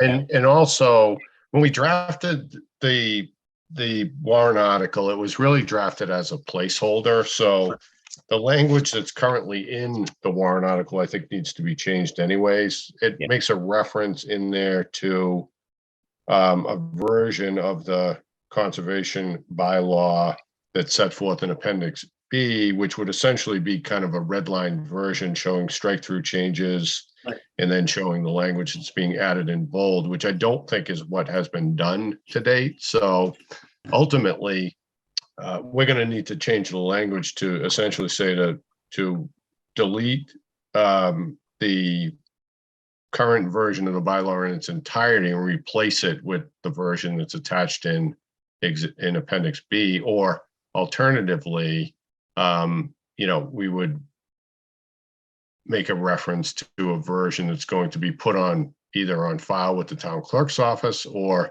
available to town at special town meeting. The concern that I would have, or at least an issue that you want to keep in mind, is that if the bylaw is not available as part of the warrant package that's being mailed out, or not, and it's not going to be made available until special town meeting, that's oftentimes when you will see somebody make a motion to indefinitely postpone action because they just feel that they haven't had enough time to review it. Yeah, that's my worry, is if we do the handout, people are going to get it that day and say, well, okay, here's the before version. Here's what we're proposing. It's significant. The other option, Mr. Chairman, is that, if this is the version that's being put forward right now for inclusion in the warrant, you can certainly do that. And to the extent that there are changes to this version, then you can, the Conservation Commission could prepare a handout at that point that has the a new kind of clean version, as well as perhaps a redlined version showing the changes that were made from the version that's included in the warrant versus what they're currently asking. I like that option better than the straight handout. Thoughts? I like that option better. I think it gives people more information. So, yeah, I think if you want to, if it's going to stay in, let's put it forward with the language that we have right now, the quote unquote clean version that Brian gave us a week and a half ago. And then just be prepared to make an amendment on the town meeting floor to the bylaw before it gets voted on.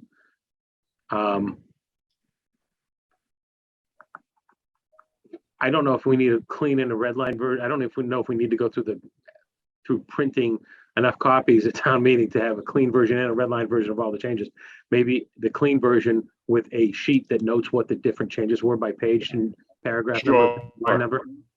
Yeah, something like that, I think is perfectly fine. I think, I guess my point was just that if we have a version that's included in the warrant package, and then we have a new version that's actually ultimately going to be put forward to town meeting, there should be some kind of brief explanation as to what the differences are so people can understand the difference between what they may have reviewed before town meeting and what they're being asked to approve at town meeting.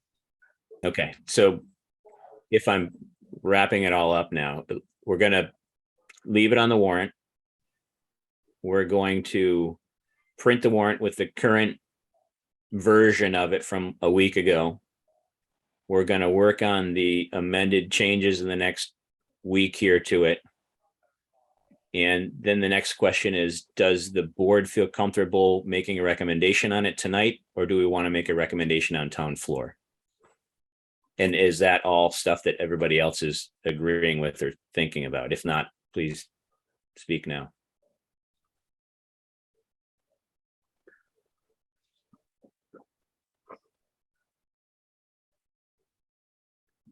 Not all at once.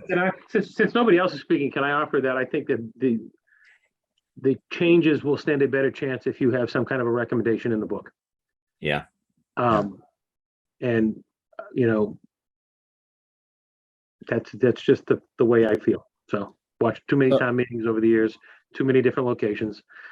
If you don't have a recommendation and you're making a recommendation on the town meeting floor, people are going to ask questions about that. Yeah, I mean, just from my involvement with it, I mean, I've gone through it pretty extensively. I've had calls with Lauren and Brian and about it. I've joined meetings, so I feel pretty comfortable with it. So I don't know to what extent others have reviewed the changes or gone through the draft.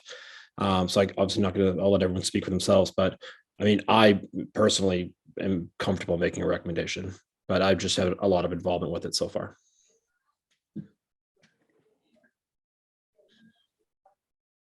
I'm a disciple of Tom's, so if he says yes, obviously I feel comfortable as well. Okay.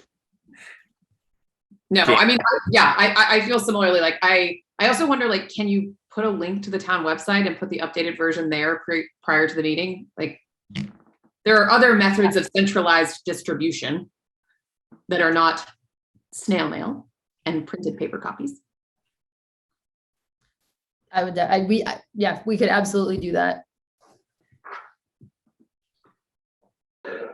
Yeah, I think I'd be comfortable keeping it on the warrant and recommending it. And then still thinking about the amendment on town floor for a couple things. Is it at all possible, council, to change the select board references without going back to the commission or anything? I'm reluctant to do that. You know, again, this is the version that was put forward by the commission. As I said before, though, the select board controls the warrant. So if there are changes that the select board wants to make to it, in my opinion, you have the right to make those changes. Please authorize me to make those changes. Ultimately, if you want to bring it, and then ultimately you want to motion. get the Conservation Commission's blessing after the fact, I think you can certainly do that, but it's ultimately the select board's warrant. So if you want to make changes to any particular bylaw, you have the right and the ability to do that. Yeah, I would just make a motion, Jamie, it's a simple one. Make a motion to substitute any reference to board of selectmen to select board. Yeah, and Lauren, if you need to jump off, you can. Thank you. No, I bought myself 9 more minutes. Okay. We'll try not to use it all up. So Sean, So I'm fine making the motion to change what Okay. Jamie just said, but the question I had was, I'm trying to think, I mean, in the past, at least 3 times we've met before, scheduled meeting, before the meeting, we Yep. voted, then we were able to actually make an announcement before the vote that we voted and that we recommend favorable action. And it didn't ever seem to have a negative impact or on the warrant issue. So I don't want to just completely discount that as not a viable option before we just sort of, so I'm not sure why Yeah, we're. we've done that before, and I find times that when people show up to town meeting, they've already got an idea what they're going to vote, regardless of what we say. Some people listen to us, but everyone has their own opinions. And as we typically always say, we like the FinCom to vote before we vote. They haven't voted on this thing yet either, right? So I usually like to be the last people to vote on recommendations, but so I'm in favor of it being on the warrant. I'm in favor of it, but I would go with the will of the board, but my vote is to make a recommendation at, before town meeting, but not tonight. Whether that's the morning of or the day before or 2 days before, whatever that is. We can have a 30-minute meeting whenever we want to, as long as we post it 48 hours at a time. So then we can do a remote meeting. So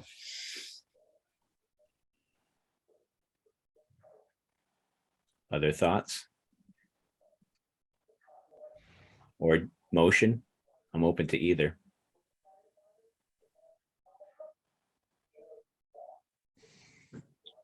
I know I can't make a motion. Sorry, I'm on mute. I'll make a motion to make a favorable recommendation for the conservation bylaw at special town meeting. All right, a second by anybody? Second.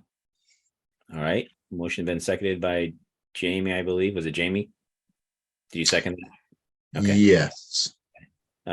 Further discussion. I guess just so one point is we may want to amend the motion to include changing the Board of Selectmen references to select. Is that a motion to amend? second that. Okay. All right.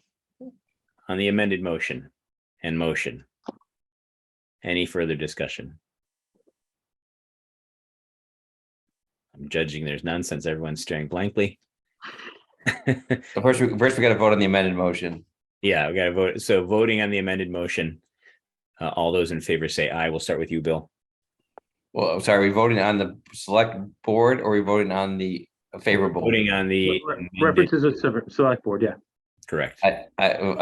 I'm in favor of changing the term board of selectmen to select board. Aye. All right. Caroline. Carolyn, will you? Aye. Tom. Tom Myers, aye. Jamie. Jamie Knutson, aye. Myself, Sean Farrell, aye. All right. And we have another motion for favorable action. Any discussion? Yeah, go to me last. Okay. All right. Any further discussion? Okay, we'll start with Tom. Tom Myers, aye. Jamie. Jamie Knutson, aye. Caroline. Carolyn, will you? Aye. Bill. William Olson, aye. All right. And Sean Farrell, aye. All right. So Lauren, you've got a little bit of homework to do. Hopefully it's not too much. And then let's get that back to us as quick as we can. And then we'll move on from there and we'll talk about the handout and how to word it and stuff like that in the warrant. Okay, great. Yeah, we will get a meeting on the books as soon as we possibly can and make these changes and send to you. Thank you so Right. much. And yeah, so for the purposes of what's going to be included right now as Appendix B in the warrant, it'll be the version that currently exists with the exception of the change from selectmen to select board. Correct. And for Brian and Lauren, I will go ahead and make that change throughout the document tomorrow, so that you don't have to worry about that. Okay, But I won't make any other changes in the document. That is the only changes I'm going to make in the document. okay, thanks, Joe. Okay. And Joe, I can send you revised language for the specific warrant article, since we're not going to have a version that shows strike through and bold changes. Yeah. And we're just good. I was really So, hoping you were going to say that. Thank you. yeah, I will send that to you. Okay. Perfect. Thank you. All right, let's go back to the top of our warrant. I'm going to share the screen with you with the Yeah, warrant. that'd be great. That way I don't have to scroll.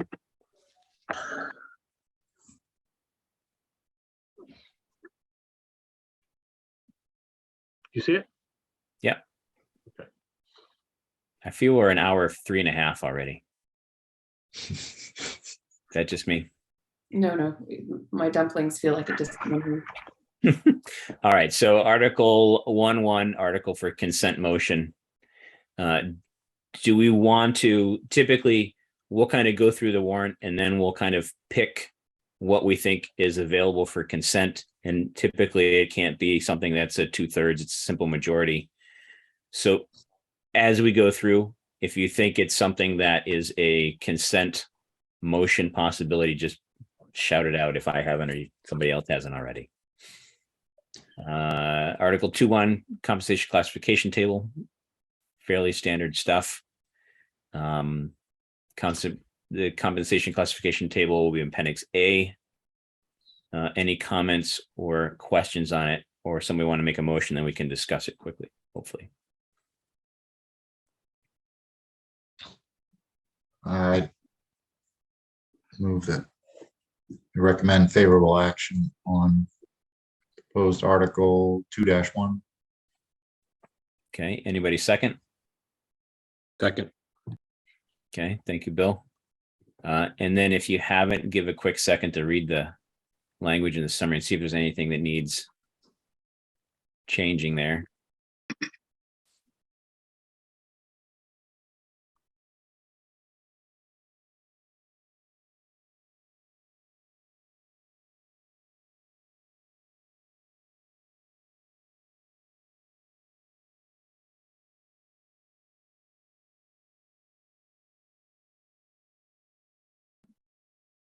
Good. Good, okay. Everybody else, I see some heads Me. nodding. Yep, it's good. Okay. All right, so then got a motion in a second. If you agree with favorable action on 2-1, say aye. We'll start with Bill. William Olson, aye. Tom, Tom Myers, aye. Caroline, Carolyn Beaulieu, aye. Jamie, Jamie Knutson, aye. myself, Sean Farrell, aye. All right, thank you. Article 2-2. See if the town will raise and appropriate funds or borrow pursuant to any applicable yada yada. To pay any unpaid bills. Is this number the correct number in here now, Joe? Yes, $2,494.28 for bills related to, Alex, refresh my memory. This is for, It's for workers' comp. right. Okay. Good to always pay our workers' comp. Go ahead, Jamie. Move that we recommend favorable action on Article 2-2. All right, any discussion? I'm gonna assume no, since we're paying our bills that we owe anyway. All those in favor, say aye. We'll start with Tom. Do we need a second on that? Did we get a second on it? I don't think so. I'll second it. Thank you, Tom. We'll start with you then. Tom Myers, aye. Caroline, Carolyn Beaulieu, aye. Jamie, Jamie Knutson, aye. Bill, William Olson, aye. and Sean Farrell, aye. So 2-1 could be a consent agenda, 2-2 cannot. So we're gonna make notes as we went through this thing, right? Yep. That's correct. Yes, typically we haven't included items on the consent agenda that require more than a majority vote, and bill of a prior year at a special town meeting is a 9/10 vote. At an annual, it's 4/5. Right, which is neither here nor there with consent. All right, Article 2-3, strategic plan. To see if the town will vote to raise an appropriate transfer from available funds or borrow pursuant to any applicable statute sum of money for the purpose of funding a consultant to develop a strategic plan related to the development of various properties in town, including the Winthrop School property, Gordon Conwell property, and the downtown area of town, including all incidental or related costs. Take any action therein or relative thereto. Expected request $65,000. I'm just reading the summary now. And just an update on this, Joe and I met with the, not the entire Gordon board, but I would say all the key players this afternoon. And they are willing to put some skin in the game. We've given them an idea of what we'd like them to contribute, and they've at least tentatively agreed to it. They have to talk to their board, but they will be sharing in some of the costs for that strategic planning for their campus in whatever form that comes. We've looked at a few consultants, and they're reviewing the consultants that we've reviewed, and then we're going to meet again sometime in the next week or two. And do we have reason to believe that that $65,000 number is feasible? And I assume that is that Yeah, is that guessing or assuming that Gordon and Conwell will contribute, or guessing that they won't contribute? So I guess, and Joe can interject at any point, the 65,000 is kind of a portion of the cost for the Gordon study. We got a quote back around 80. And so we want them to share a bit of the burden.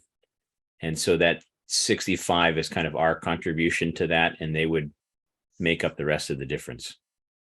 And then we're also looking to leverage a grant from the HDC, possibly, since we're talking about Winthrop and downtown development, and they may put some skin in the game as well. I don't know if that answers your question completely. Did it? No, that was helpful.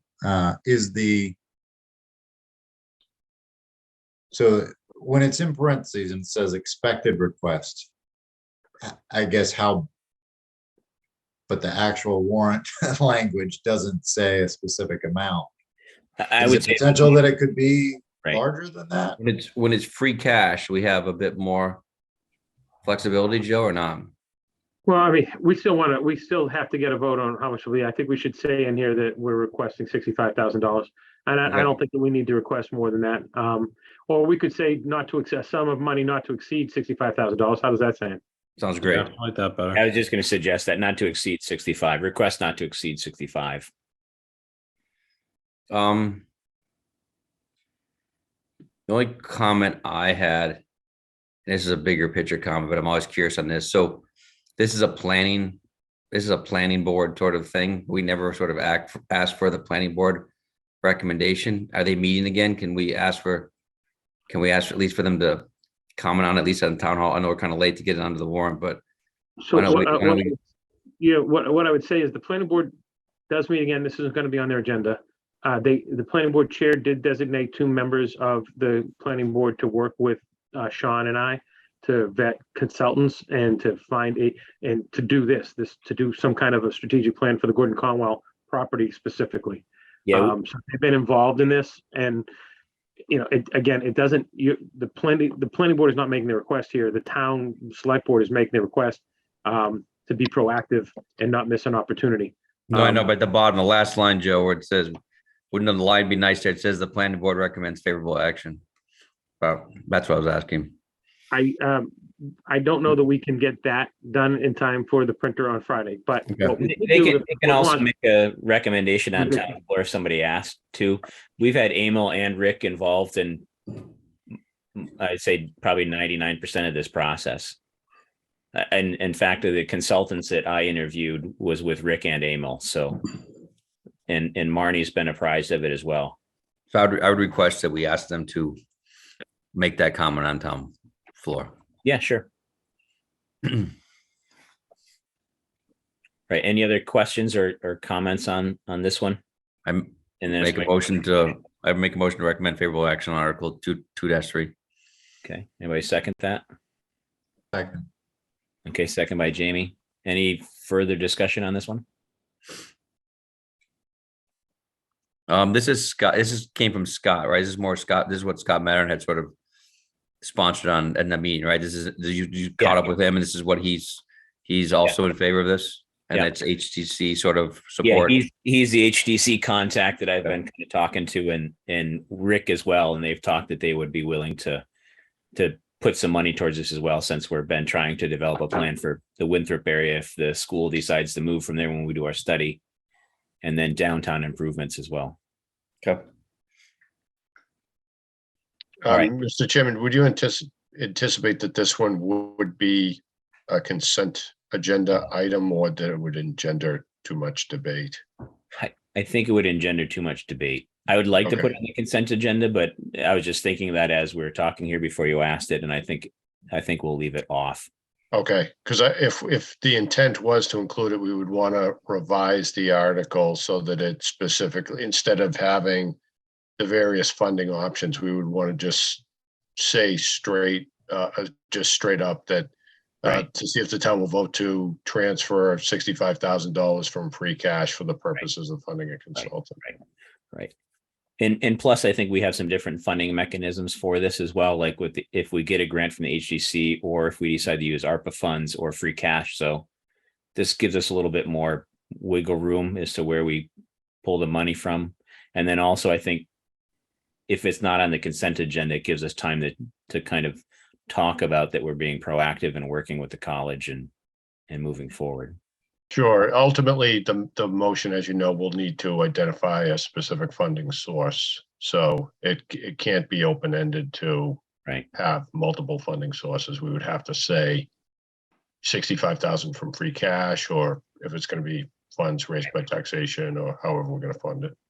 So I guess we've got a motion to recommend it. Let's finish that up and that discussion, and then let's switch it a little bit to talk about where we pull the cash from when we do, so then we can have it on the warrant. Does that sound right, Tom? Yeah, so it's fine as worded currently as far as a warrant article goes, but the motion would need to specifically identify the funding source. Gotcha. It's certainly, you can leave it as is. If you're not going to put it on the consent agenda, it's perfectly fine as it's written.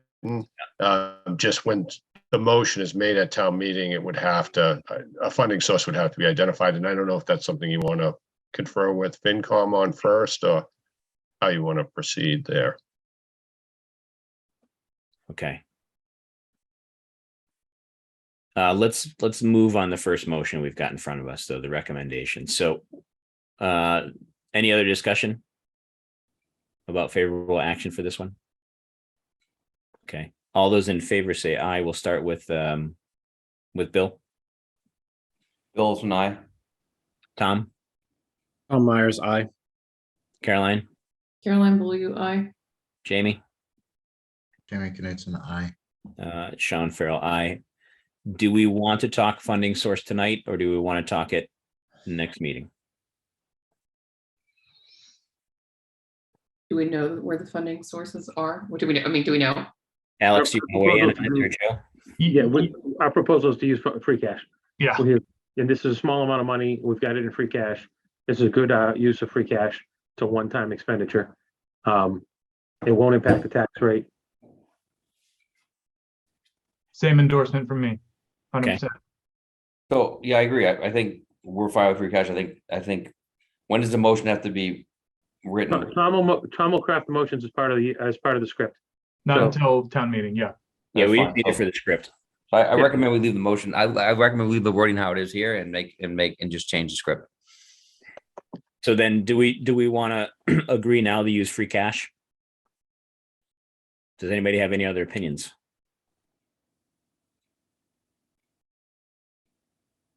Unless something's going to happen between now and then, then we have flexibility. But I agree the free cash is the way to go unless something happens between now and then. But all right, why don't we I'd entertain someone making a motion to use this as free cash. And then if something comes up, we can always amend it before town meeting. Do you want me to change the wording in the warrant article as well? I don't think it matters, but it'd be fine if you did. Okay, you certainly can. I guess I thought the intent of the previous vote was to leave the language as it is, and then ultimately make the motion on the floor of town meeting, the motion would be to transfer from free cash the sum of $65,000 for this purpose. I think since This gives you a little bit more flexibility in case something comes up between now and then we discover a different, perhaps a different funding source, and probably not going to happen, but it does preserve some we're flexibility. probably going to leave it as it is, but or I should say, we'll probably leave it as free cash if we decide that in the next seconds here, but let's leave the wording as it is and then just have the motion say from free cash. So I guess back to, did somebody make a motion to use free cash for this? No. What's that, Bill? You're going to make a motion? I make a motion that we fund 2-3 with Article 2-3 with free cash. All right. Anybody second? Second. Second by Tom. All right. Any further discussion? So my only discussion is a procedural point about, so the FinCom has already approved the article as it was written, that didn't have some of it, didn't have the free cash, didn't have a sum of money not to exceed. So how does that work? Well, we didn't change anything, from what their understanding was. In our discussion with FinCom, we told them we were going to recommend free cash, and we told them that we were planning to ask for $65,000. So they'd read all the same information here. The changes I made were just minor based on what the select board's comments were tonight. I don't think that that's changed anything in their thinking. No, and I think the original kind of talk when I think before Alex and Joe brought it up and we had a discussion, we were thinking free cash. So that's the message that they had. Alex, you can correct me if I'm wrong because you've been to a few meetings, but their understanding it was most likely going to be free cash. Yeah, that's been the plan for anything that's going to require like any kind of a funding source. The intent was to use free cash so we don't impact taxes at all. Okay, great. Yeah, great. I guess close enough. All right. So we've got a motion. We've got a second to use free cash for Article, was it 2-3? And all those in favor say aye. We'll start with Jamie. Jamie Knutson, aye. Tom. Tom Myers, aye. Bill. Bill Olson, aye. Caroline. Ellen Beaulieu, aye. And Sean Farrell, aye. Thank you, everybody. All right, 2-4 water line inventory lead pipes. This is what Tim came and talked to us about. Yeah, this was a last minute article. It's the request is for $100,000, and that's exactly what we communicated to the FinCom. The expectation is that the $100,000 in the motion will be made to have it come from the water retained earnings, which is basically the water enterprise funds free cash, and that this would be repaid through a state grant that we anticipate getting. Nothing's a done deal. That's why we have to have the water. We have to have identified a source of funds for it and be able to spend it. But once we do that, that's like kind of the primary requirement of the grant. So once we have this vote and we have identified the funds, we can apply for the grant. They're likely to give it to us because that's what they do. All right, anybody want to make a motion? I move that we recommend favorable action on Article 2-4. All right, second by anybody? I second that. Second by Bill. All right, any further discussion? It's hard now not to see with what's going on in the world that we need to put all our effort into maintaining our clean and abundant water supply. So it's hard to say this one shouldn't be on the warrant and we should be in favor. So I don't think it needs much discussion. So yeah, luckily we don't have, I don't know if we even have any lead pipes, but I know that they're minimal if we do. So that's always good. All right. Motion's been seconded. All those in favor say aye. We'll start with Jamie. Jamie Knutson, aye. Caroline. Ellen Beaulieu, aye. Tom. Tom Myers, aye. Bill. Bill Olson, aye. And Sean Farrell, aye. Motion carries. All right, 2-5, school reauthorization of previous borrowing. So this, you'll be happy to know this is all checked out, both with town council and with bond council. This has been through the ringer a couple times. MSBA has approved the language as is. We're not proposing any changes to any language here. This is really the way it should be, based on all the advice from MSBA, bond council, everybody else. So this reauthorizes the use of $250,000 that was previously borrowed by the regional school district in 2020 and designates it for the purpose of the Clark School feasibility study. Joe, the only comment I had was, I think in the brief summary, it references the Clark School, and I thought it was the Cutler School. You're right. I've changed that 3 times. I was just going to say I don't. I was looking at that too, like, I what's don't know why Clark that School? keeps popping up. I don't even know where the Clark School came from. I feel I've heard of the Clark School, but it's not here. There's a Clark School in Swampscott, Joe, perhaps. But I didn't write this. Okay, I didn't I either. would So, understand that if I had written it, but I didn't write this. That's why I don't know where it came from. yes. Maybe it auto-corrected. We'll blame the autocorrect. All right, so this is all kind of state language and whatnot from the MSBA. And anyway, Yes, the MSBA is very particular about the forms and the language that's used for any votes, and you really cannot deviate at all from their proposed language. anybody want to Make make a motion that we recommend favorable action on Article 2-5. Thanks, Bill. Anybody second? Second by Second. Jamie. Further discussion, anybody? All right, all those in favor say aye. We'll start with Jamie. Jamie Knutson, aye. Tom, Tom Myers, aye. Bill, William Olson, aye. myself, Sean Farrell, aye. Can you go back up to 2 What dash? about me? I was gonna say, did you get Caroline? Did I skip you, Caroline? I'm so sorry. Son. I can't see you on my little screen here. So Caroline, do you say yes? This will help. I can take myself off. Maybe I don't want to participate now. You're feeling slighted. I apologize. Caroline Beaulieu, aye. Thank you. You're welcome. 2-4. Can you go back up to 2-4 for me for just a second, Joe? Do you think we can put this one on consent? Yes. I like your thinking, Jamie. So let's earmark this one for possible consent. All right, 2-6. More school. Schools Cutler Elementary School feasibility study. This is when Eric Tracy, current superintendent, came and talked to us about it. We all know it's been coming for a little while, or hoping it would come. Anybody want to make a motion? I move that we recommend favorable action on Article 2-6. Okay, anybody second? Second. Thank you, Tom. All right, any discussion on this one?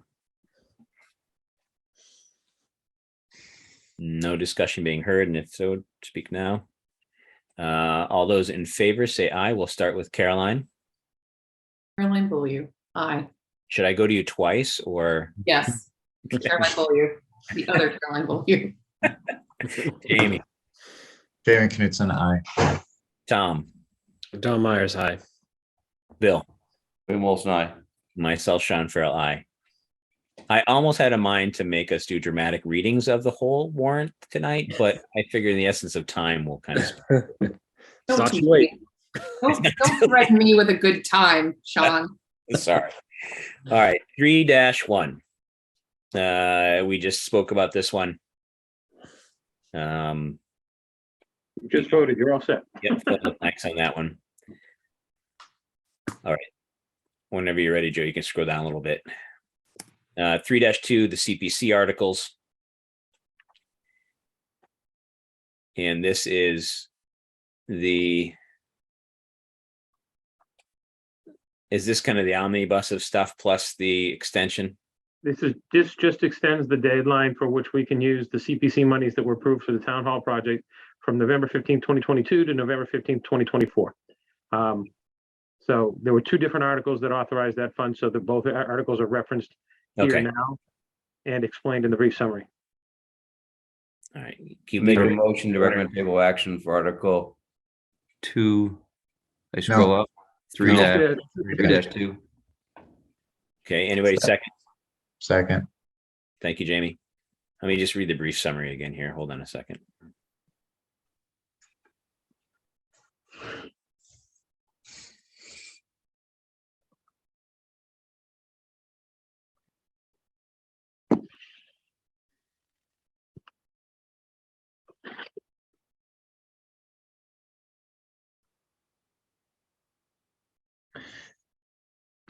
Does it seem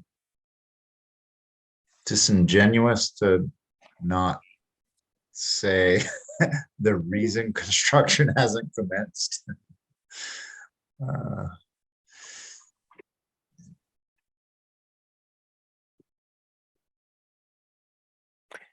Say that again, Jamie. You're saying should we Just in opine? just in the summary, not in anything. Not in the article, but yeah, in the summary. Do you like what would you? As construction not commenced due to the approval of additional funding sources, right? So, I mean, we know this isn't going to pay for all of it. So until we get approval of additional funding sources, we're putting this on hold for 2 years. Yeah. Won't be that long. Yeah.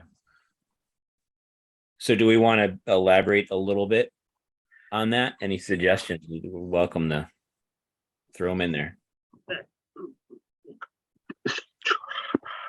So, I mean,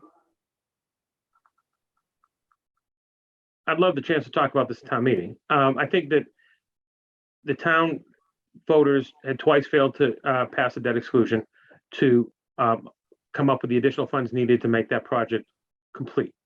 Without Right. those funds, the town is now looking at what its options are to accomplish a smaller renovation that won't require a debt exclusion. You said So- twice, Joe. You said twice, just once, wasn't it?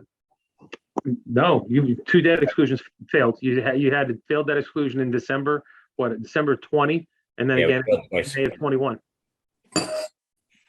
So I guess my question to with the kind of opining more in the brief summary, I mean, I think it's worth speaking for a minute or two at this one at town meeting, but I also wonder, I'm curious as what the FinCom's recommendation book will be with this and how they'll talk about it. You know, and will that goes out with the warrant cover kind of some of the opining would do on it in the summary here, or do we want to kind of double down on it in both places? Because I don't know what the FinCom's going to say. Does that make any sense to anybody? I'm open to any opinions or I options. mean, if we wanted to add the line, I would just say, as construction is not commenced due to approval on additional funding sources. But I wouldn't add a lot more than that. Yeah, I agree with that. All right, let's wordsmith it right now then. Seeks a deadline for construction, commencement of construction. How do we- Yeah, I mean, just but construction will not commence by November 15, 2002 due to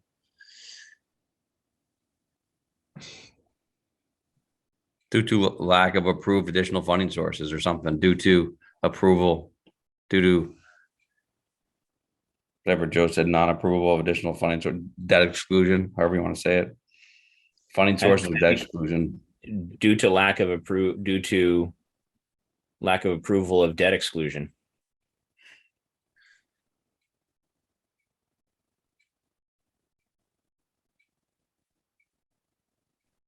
Do you want to say that as a result, the town is reviewing?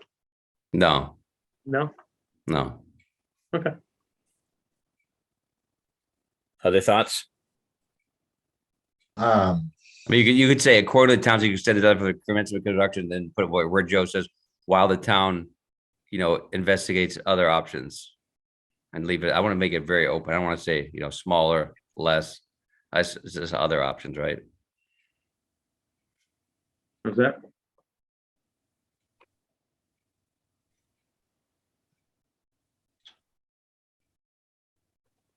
do you want to say just so under due to lack of approval of a debt exclusion, just add the words at the ballot? Yeah. So that we can at least say, Yeah, you got to get the vote out, right? that it was approved at town meeting. Yeah. Okay. That, Yeah, that gives you a little more of the story. yep. FinCom did recommend this favorably 5-0, and they have a pretty good explanation in their draft book of recommendations, so. Okay. Did we have a motion and We anything? Yes, I made a got motion. in a second, so now we're just finishing. Any further discussion? Sorry, 1 second. I'm just trying to figure out how you could remove passive voice. I know what you mean. We need Grammarly treatment.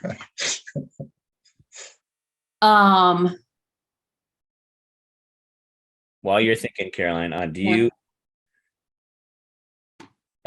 speaking of the FinCom's draft book, are we going to see that before it goes to print? Like Yeah, tomorrow? you and I got a copy on Tuesday. Oh, Yep. on me. And we to provide. Is that the email that Christina sent? Yeah, and Okay. we should probably just schedule some time, maybe with Joe to review it together, maybe. I don't know, whatever the easiest way to do that is. To review the book of recommendations? Yeah, to provide feedback before Friday. Unless we don't need to do that. Much like you guys get to decide the language in the warrant, that FinCom pretty much decides the language in their book of recommendations. That's what they're meeting for tomorrow night. I'd say feedback should probably go to them or Alex. Yeah, sorry, I was just saying, do the three of us want to collectively meet for 30 minutes tomorrow morning and send over any comments before their meeting tomorrow night? Or do we not? I mean, I don't know. I think it's good. I think it's a good idea that you do that. We've always talked about that. And so, yeah, I would support that. Even if it's no comments, I still think you should. Yeah. Let's give it a shot. I'm happy to meet. I have time anytime tomorrow morning. I have time in the morning. Happy to meet with anybody. So yeah, that's fine. Okay. Let's see. I can probably, since Caroline's still reading here, I think I could probably between 9:30 and 10:30 meet. I just have to look at my schedule if that works for people. That works. I could send a Zoom link after this meeting. I'll send a Zoom link for all three of us for the whole hour, and then Sean, just figure out which part of that hour you want. That's fine. Yeah, I'll look at my schedule. To Caroline's lack of wanting to get rid of the passive voice, I could change due to a lack of approval. I could change to due to the failure of 2 debt exclusion questions to the ballot. So, yeah, so part of me, I'm trying not to nerd out, and there's so many lawyers on this call that y'all could probably say, there's both like kind of a dangling participle and there's some passive voice. And I think that whole last sentence is confusing because basically we're saying you voted again and it said that construction had to happen, but construction didn't happen and there wasn't any money, so we're not going to do it. And so it almost seems like you remove that entire last section and just say requirements were not met for commencement of construction. And so we're bringing this back forward. Like, I feel like introducing the debt exclusion suddenly is weird because we didn't talk about it before. Yeah, I see what you're saying. But that, I mean, again, I don't understand these types of things, but it just doesn't seem very clear because it sounds like you're talking about one thing, which is the date of construction, but then you all of a sudden at the very end say, it's not starting, but it's not actually because of the date of construction, it's because we didn't get this other money. Well, it's related. We didn't start by a certain date because we didn't get the funding. We're giving the reason why we didn't start construction. It's what Jamie said. Jamie said, would it be nice to actually inform the town why we didn't start construction by November 15th? Right. The only reason we didn't start construction is because we have lack of funding. That's the only reason. So wouldn't it be good to state that that's the reason why we didn't start? Which I think it's fine. I think that the argument that we start to build at the very beginning has nothing to do with that, though. That's all I'm saying. It doesn't seem consistent throughout that we're saying we voted. But also, I don't know. If everybody else gets it, go for it. I'm not going to stop this. It just feels like I don't know. I guess I would say if it says due to lack of approval of additional funding sources,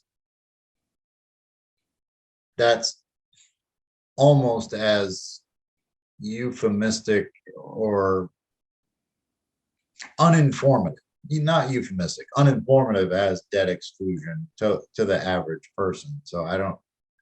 Sorry, I think I'm not being clear. The summary doesn't, to me, up until then, say that there were two issues: date of construction and funding.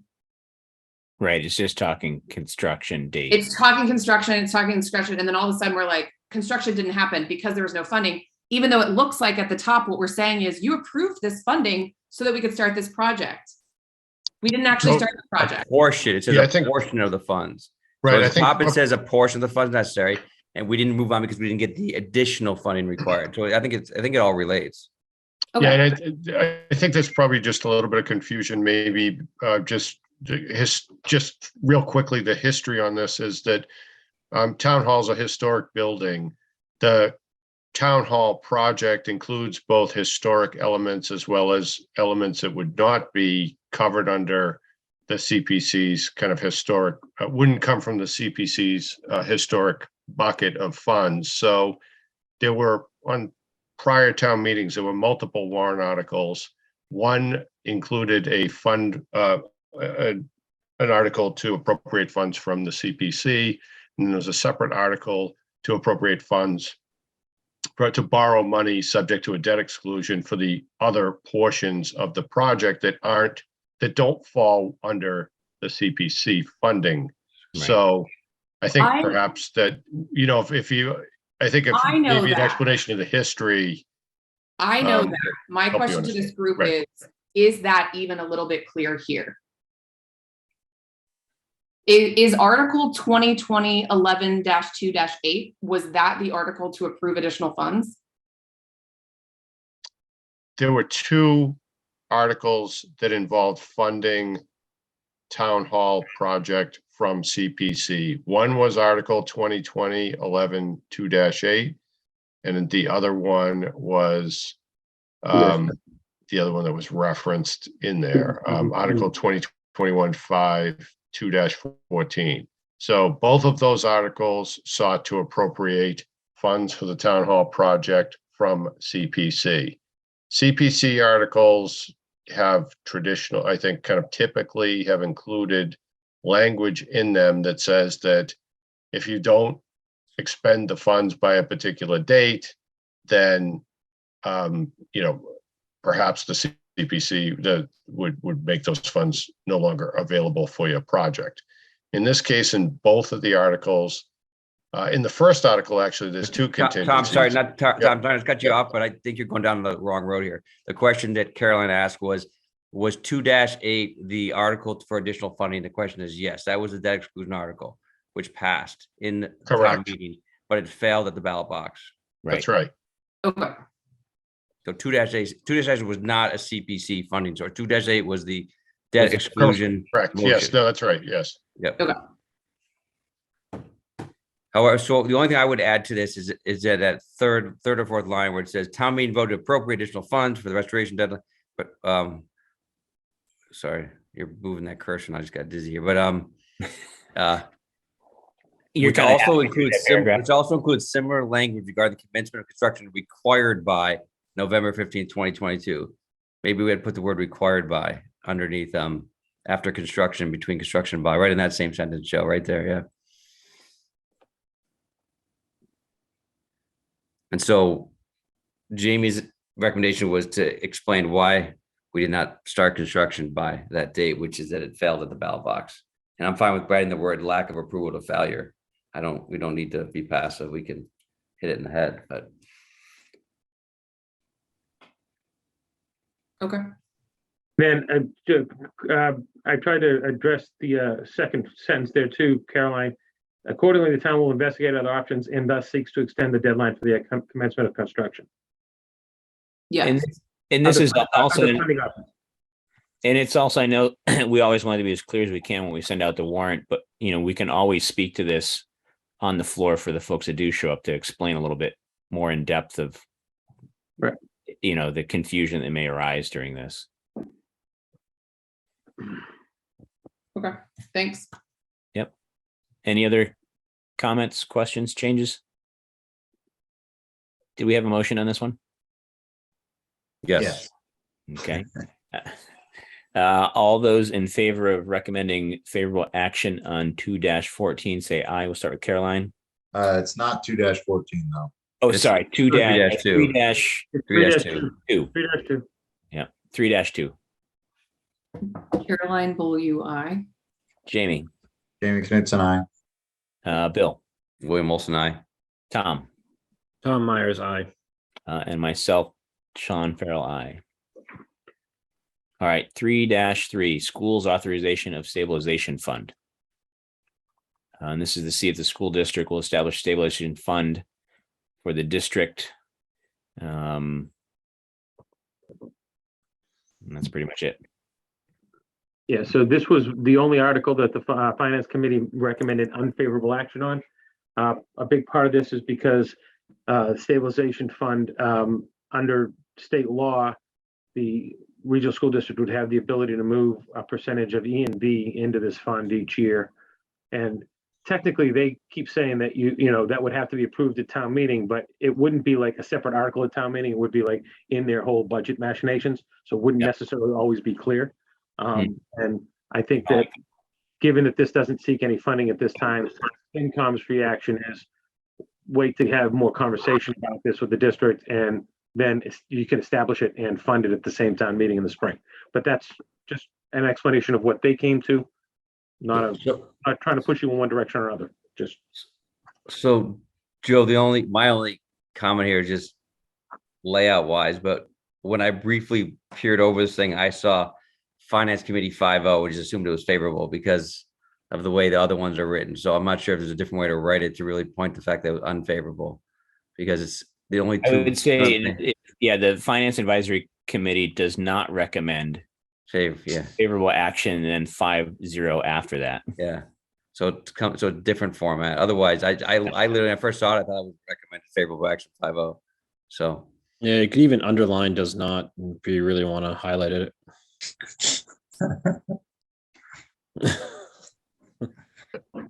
works for me. take the S out of recommend. Oh, yeah, right. Alex, you were more involved in the conversation prior to their votes. Do you have anything to add to what I just said?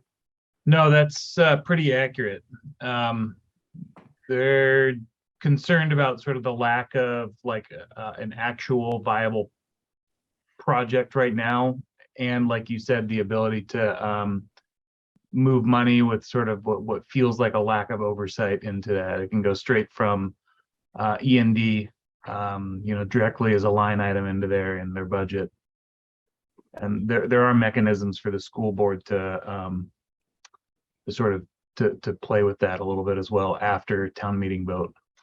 Do you know, Alex, in the talks at FinCom, and I'm sure there's been hopefully some school people there talking about it, is there any policy the school committee has for transferring stuff into that fund? Yeah, the Superintendent Tracy has attended meetings and discussed this. The policy typically would be it'd come as a recommendation on the budget from the school committee when they take their vote, and then that is essentially given to us, and then it's voted at town meeting, sort of in that form. Yeah, I kind of agree with not that I kind of agree, I do agree with the FinCom. I'd like to know. I think it's a good idea, but without a project and a set amount of money that started off, it's yeah. So it's a little more complicated. So Superintendent Tracy said, and I believe the number he mentioned was 12 million is the last they've heard for, this field turf, sports complex, sort of that's like the all-in number. And so he mentioned wanting somewhere to, so there are people that have been fundraising. There's a field turf group that are fundraising, and so they want a place to park this money essentially. But sort of the other side of the coin to that is this E&D issue. right. I guess for me, if it said stabilization fund to help with, the athletic field redevelopment, I'd be a lot more comfortable with it. Yeah. But like you said, they can just put as much E&D in there as they want. and it's just a line item on the whole budget. Can I ask Tom McEnany, do you know, under General Law, Chapter 41, Section 16G.5, is there any way to designate the stabilization fund for a particular use? Or is this just an enabling legislation that gives the, establishes stabilization funds for regional school districts, and we're kind of stuck with it? I'm not sure specifically, Joe, with respect to regional school districts, but obviously the town has the ability to create a special purpose stabilization fund. So you could include at some point, you could include a warrant article to see if the town will vote to appropriate funds and to create a special purpose stabilization fund for the purposes of funding, a new turf field for. We already, Tom, to example. jump in, we already have a field turf stabilization fund set up on the town. Okay, yeah, so then you don't obviously need to create a second one, and Right. if there's one that exists, and it's whether it's with the regional school district or the town, but if the town has a fund for that particular purpose, then those funds can only be used for that purpose unless town meeting votes to Right. change the purpose of that fund, so. It certainly can be held at the local level. It doesn't necessarily have to be held at the district level. I think the challenge we're running into is, like, for instance, with our existing stabilization fund for the field turfs, the problem is that the town of Hamilton unilaterally put money into that fund from the patent sale of land a number of years ago. But it requires a match from Wenham commensurate with the apportionment of the assessment level. And Wenham, I appears unwilling or unable to come up with its share of the match. So while we have $500,000 parked in an account, actually with interest, it's more than that now, that we could give to the field stabilization, it's not really likely to get voted out by town meeting until Wenham town meeting steps up and does the same thing. And there doesn't really seem to be an appetite in the town of Wenham, partly because they don't have the money. And if we were to propose to the school district, we'll just park that money in our existing account, we'd just run into a bigger problem where Wenham still hasn't put anything in there either. So a local specific stabilization fund doesn't get us out of the fact that when it comes to the schools, the voters in Hamilton at town meeting typically want Wenham to put up its share. And we have no way to affect that unless it's through the district. So what was the discussion? I mean, and I apologize, I don't remember the discussion, but when we voted to put this article on the warrant, why didn't we have the same discussion then?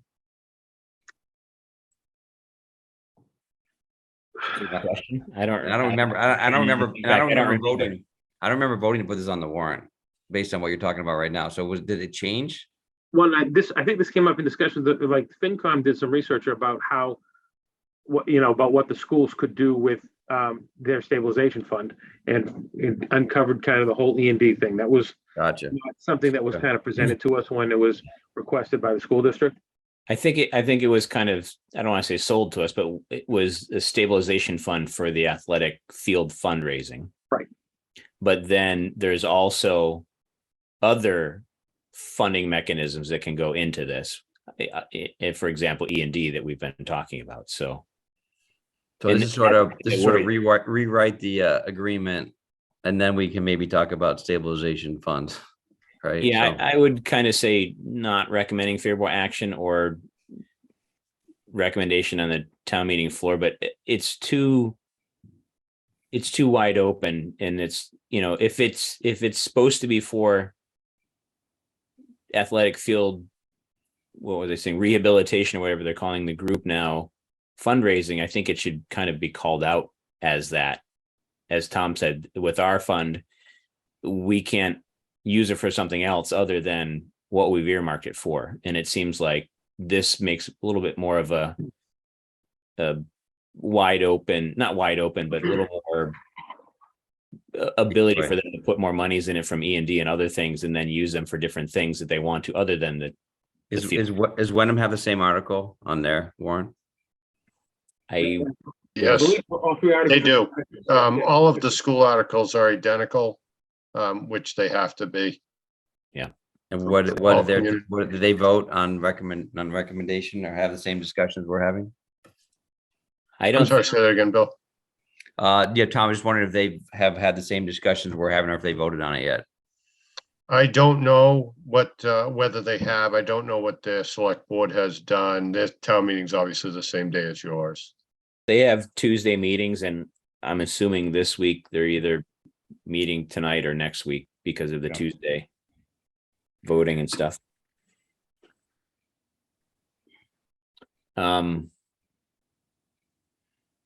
Does anybody want to make a motion and then we can go from there? If favorable or not favorable, whichever you want. Well, I guess I'm ready to make, I have one more question to ask Joe or Tom, everybody knows. Does, or Alex, does the school, is the school board aware, schools are aware that we're, you know, have they had the opportunity to respond to these comments we're making before it gets printed in the warrant? They're gonna be surprised that we were They unfavorable. won't be surprised. I did apprise Eric the morning after the vote that the FinCom had voted that way. And he was going to reach out to them. I don't know if he has yet. So Yeah. I know that shortly after that, he did send a communication home to parents about the 3 articles and specifically outlined this one and what it was for. I can forward that to you. I think I have it now. I mean, obviously, we're trying to build trust and communication with the school board, so we want to work with them. So I'm just wondering if it'll be more productive for us to maybe vote unfavorably, but make a recommendation for them for language that we would be favorable on. But and that could be voted on town floor. I just don't want to just say no if there's ways we can improve on this thing and just kick it down the can down the road. But I'm not sure if we have time to do that. So. Any thoughts from any other board members? I would just ask that based on how this was referenced in the FinCom communications I've seen, and then looking at Eric Tracy's email, they actually call it the Field Stabilization Fund. So I think either way, we need to align the language across those 3 things.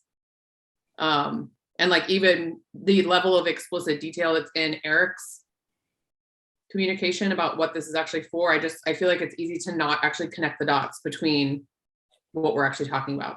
Yeah, I mean, because if Eric's saying it's just for the field stabilization stuff, but there's no, if I just read this and I didn't know that was Eric's intention or the school's intention, I wouldn't guess that this was for athletic field redevelopment. Yeah, so it literally says we need to create the stabilization fund to offset the cost of funding the athletic fields improvement project, i.e. turf fields, tennis courts. It would allow the school department upon approval to move money from our excess and deficiency funds to this stabilization fund specifically for projects identified by this department, and we intend to use it for the athletic facilities. So knowing that, and since when we referenced earlier on the Concom that the select board controls the warrant, can we add language in there that of kind of what Caroline just spoke to, limiting it to the improvement of the turf fields, and put that in there to give some structure to the stabilization fund? I think we could put it in the summary, but we couldn't change the language of the article because Wenham is voting on the same thing. That's correct. And this is also with the case of a regional school district, the regional school district committee actually votes to essentially approve the article or do whatever it is that they're going to do, and then they send it to you for approval. So this is, as you can see, is from the language of the article. It's to see if the town will vote to authorize the Hamilton Wenham Regional School District to establish this fund. But the Regional School District Committee determines really initially whether they want to create such a fund, similar to the borrowing articles that are above with respect to the MSBA funding, where we're approving a borrowing authorized by the school district. Right. But assuming that Wenham would be in agreement with an amendment, can we make it, I'm making a big assumption there, but could we make an amendment that would be more favorable to our FinCom and to our select board? Or is there If no the regional school district committee votes it? And if they, why can't we? So we can't make an amendment. We can't make an amendment to the motion on town floor. Right. Yeah. The regional school district committee would have to approve it first, in my opinion, and then both towns would have to approve the identical language. Otherwise, in my opinion, wouldn't be effective. Yeah, it just wouldn't coincide. I guess my other thing is, Caroline, when you were saying you just read Eric's email, and he said they're going to use E&D funding to fund the turf field, or that they're going to. They could. It allows them to put excess E&D funding into the stabilization fund. Which is fine and well and good, except that it runs exactly counter to what the FinCom's been arguing for years, is that any amount of E&D over 3% is supposed to be returned to the towns to reduce the assessment. The portion. And so to give them the unilateral ability to put that money in a different fund and not reduce the assessment. Yes, agreed. Yeah, kind of is counterproductive of all those arguments we had a handful of years ago with them with the E&D. But I'll go back to my original comment. Can we suggest language to them that would be favorable to us? Oh, I think we could, but we go to print on Friday. Yeah, But they could make an amendment. But they could make an amendment on town floor if we get. I'm against just saying no without giving them something to think about. I mean, we could try the kind of back channel and see if they'll be willing to do that. There's not enough time to amend their agenda before. I get that. But I think that we could not recommend any action tonight and then do our usual, or not our usual, we do it once in a while, meeting before town meeting, and then make a recommendation on the town meeting floor with a meeting before the town meeting, just a brief one. If they don't amend it. Yeah. Yeah, I like that better. And to clarify, I just want to make sure that one follows the other, which is like, this is not actually a athletic field stabilization fund. It's a stabilization fund that for the short term, those funds will be used for the athletic fields, but then the fund will continue in perpetuity, at which point those become discretionary, but even though they have to be voted on at town meeting. So I guess I'm just a little bit confused about the narrative here. Not necessary that to Alex, I heard him kind of say, but they can, with the stabilization fund with the district, they can, it's a little bit different from when we do it. And Tom, you can correct me if I'm wrong, but they have a lot more discretion with how they use those monies or put monies into it.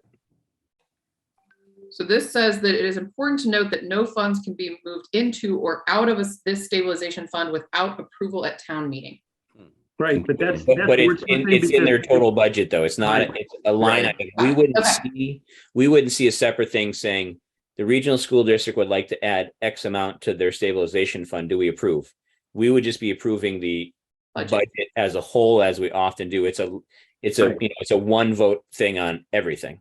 It's not a separate. School district is exactly right. It's a bottom line budget. So that ultimately what the town is approving is the bottom line allocation that the town of Hamilton's going to pay towards the regional school district budget. Right. We write them one check and they spend it how they wish on, whatever they allocate.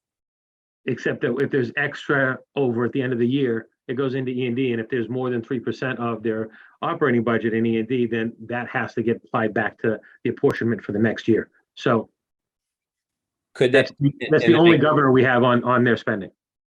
Could they, like, when does that 3% come into account? Like, could they put money in the stabilization fund and then say, well, we're not at 3%, we keep putting it down to less than 3%? That's what they could, that's exactly what the FinCom is concerned about. Right. If they have 6% of E&D and they put 3% in the stabilization fund, then they don't have to give that 3% back to us. Correct. This email says 5%. Is it 5? Yeah. We have a local rule of 3%, but the state law is 5. The state law is 5, but there's a local law. There's a local rule that has been agreed that's 3%. So that's been in place for a number of years now here. Well, heads up, the email that went to the entire school district says 5. Yeah. And just to quickly note, under the brief summary, the wrong chapter. It's 71, not 41. Yeah,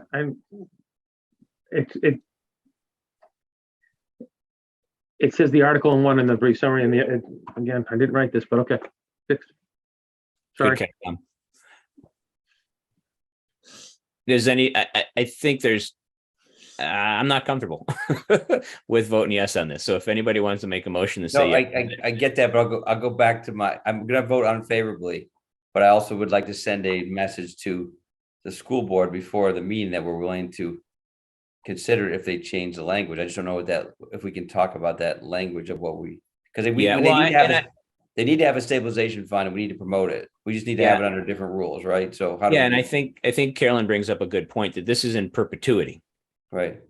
right? Once they do their turf field, then this is just a stabilization fund that they can put in and take out what they want.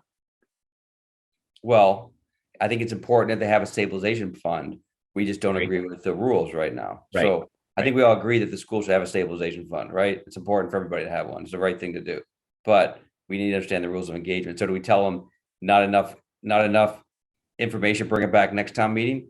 Or do we say, we're not going to approve this. If you want to make a recommendation before town meeting, we'll consider that on the floor. So I just want to make sure we have a message for, I don't want to just vote now and put it, I want to have Joe. No, or I think go that's back fair. with a message. No, I think I wouldn't recommend favorable action on this at the moment, but if they were to change the language so that it was more agreeable with FinCom and us as far as a policy or guidelines with it, and it's clear the intent of it and the future intent of it after the turf field is done, then yes, I would entertain it.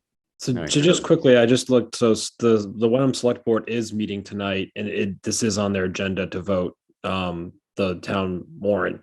So should they vote for this particular article, is that going to be impacted? Can they then change the vote if they're going to change the language?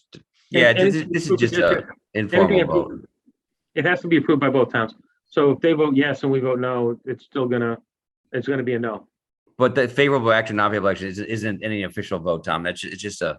No, I know, but I'm just saying if Tom's you know, point, I if think we're it- asking them to change the Right. language and they already voted favorably on a certain language, I'm just, is that going to be impacted? Because we're ultimately asking. right. The discussion is larger than just the school committee. It's Yeah, also the school is entitled to make, the school is entitled, if they want to get this thing passed, they're entitled to make a change and make an amendment on town floor at either town, as long as they're the same amendment. So that's up to them to figure out if they want to do that or not, but they're absolutely allowed to make an amendment town floor at both towns if they feel that it will help them pass the vote. So let them make that decision. But I don't want to just give them a roadblock. I want to give them a roadblock with a detour. If they choose not to take the detour, then it's fine. But we're not ready to vote on it tonight favorably. But I want to go back to them with a message because we're trying to create that line of communication with the school board. So I think it's important that we tell them why we're voting no. Are you recommending a vote here tonight of that the select board will make a recommendation on the town meeting floor and directing somebody like myself to open a communication with the school district about amending this language? That's what I'm recommending, but I'm looking for the rest of the board to agree or disagree with me. No, I'm on board with that, Bill. Caroline or Jamie?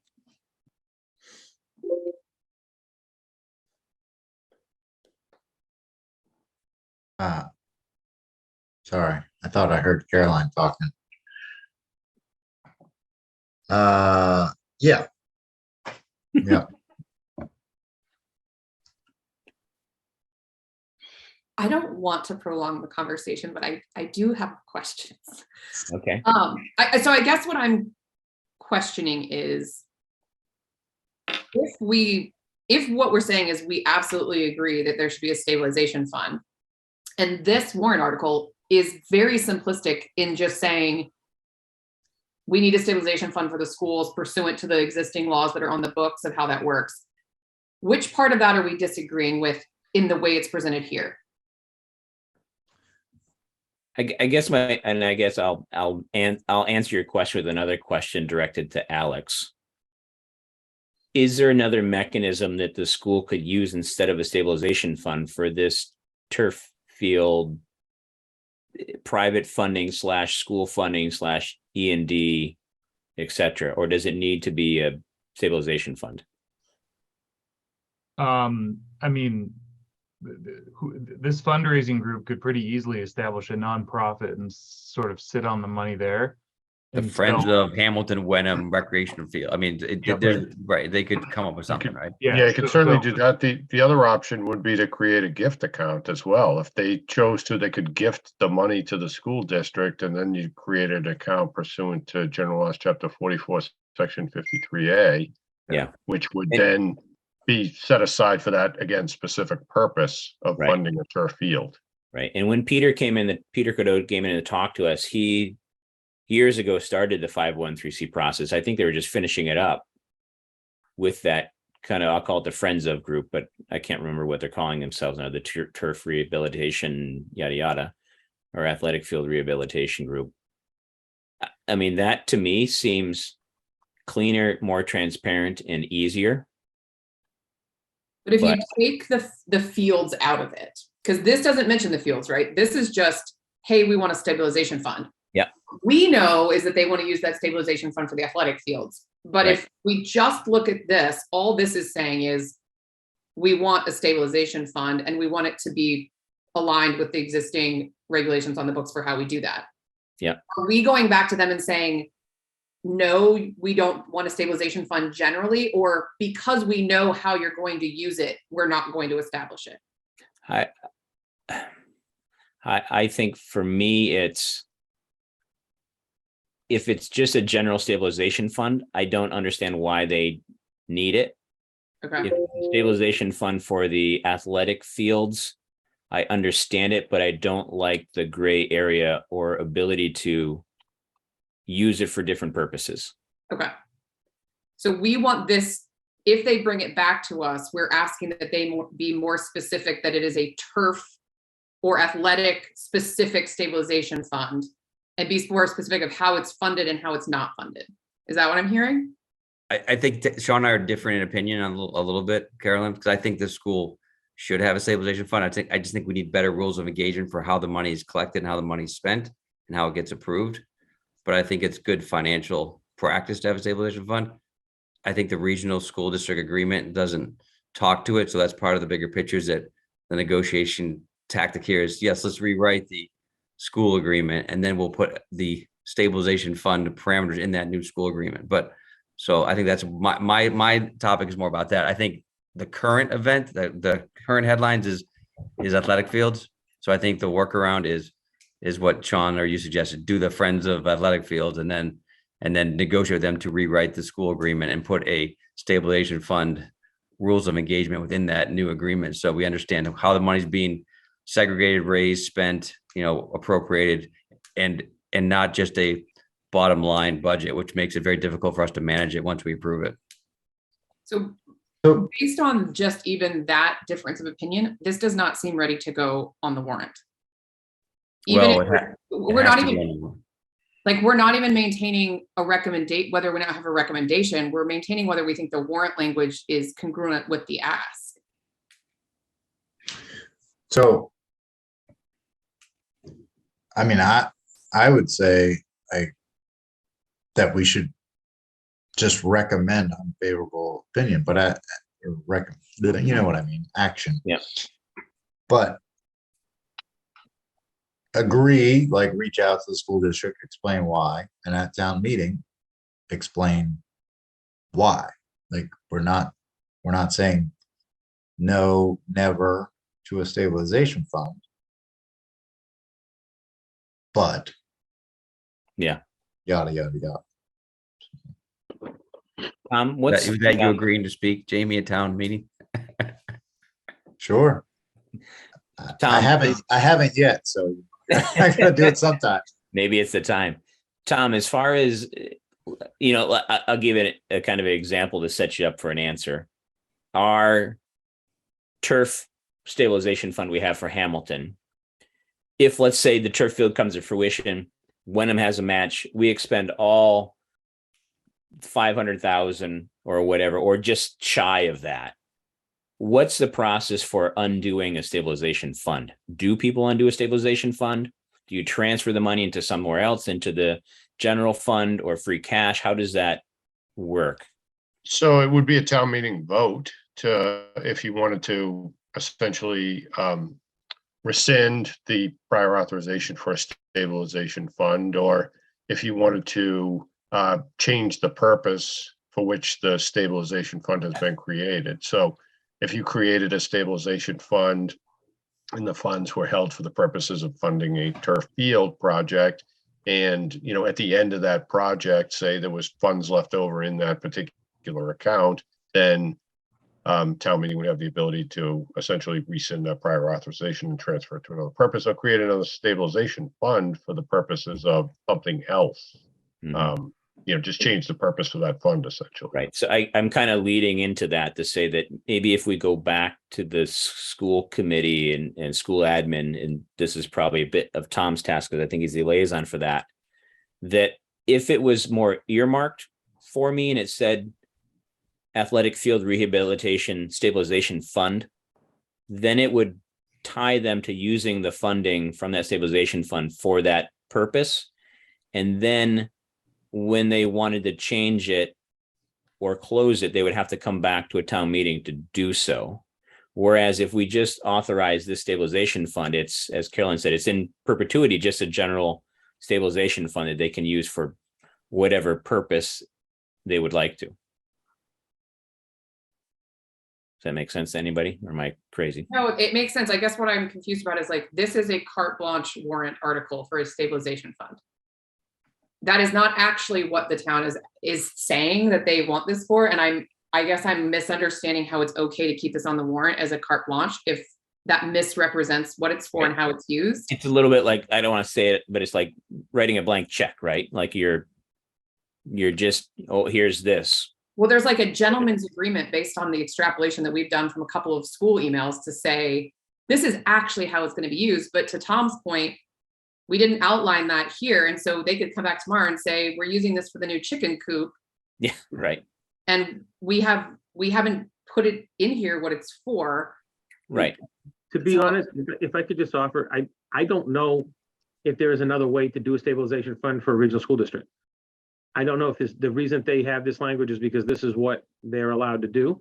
And I'm concerned that there isn't a way to specify because It's state just law that it often, has to be a general fund. It can't be earmarked for something, you think? right. State law often errs on the side of giving the discretion to the school district, not to the participating municipalities. To be honest with you, I'm not even sure we can ask for them to do that. And I'm not sure that even if they said it, it would be binding because the law, you're going to have to accept. You're going to have to accept some section of law to allow the stabilization fund to happen. Unless we have another one that allows us to name it, I don't necessarily recommend that. I think it's a great idea in theory, but until we have a way to be sure where it's going to go, and not for now, because I think we all have built up a good working relationship with the existing administration and school committee. I think we trust that they would actually spend the money in the way they're saying that they would spend the money. But in 8 years from now, when none of us are here anymore. Yeah, who knows? That's my worry, is that perpetuity in the E&D. That's my biggest worry, and I share that with FinCom, I think. I would suggest, but it's up to the rest of the board and whoever makes a motion, that I would recommend that we say unfavorable action, and that maybe Tom and Joe have a conversation with Eric or Dana and just explain why we've given unfavorable action and maybe see if there's some type of a remedy. And if also ask Tom McEnany to research and see if there's another section of law that we can recommend that they bring to us at annual town meeting. Yeah, something that would give us more clarity.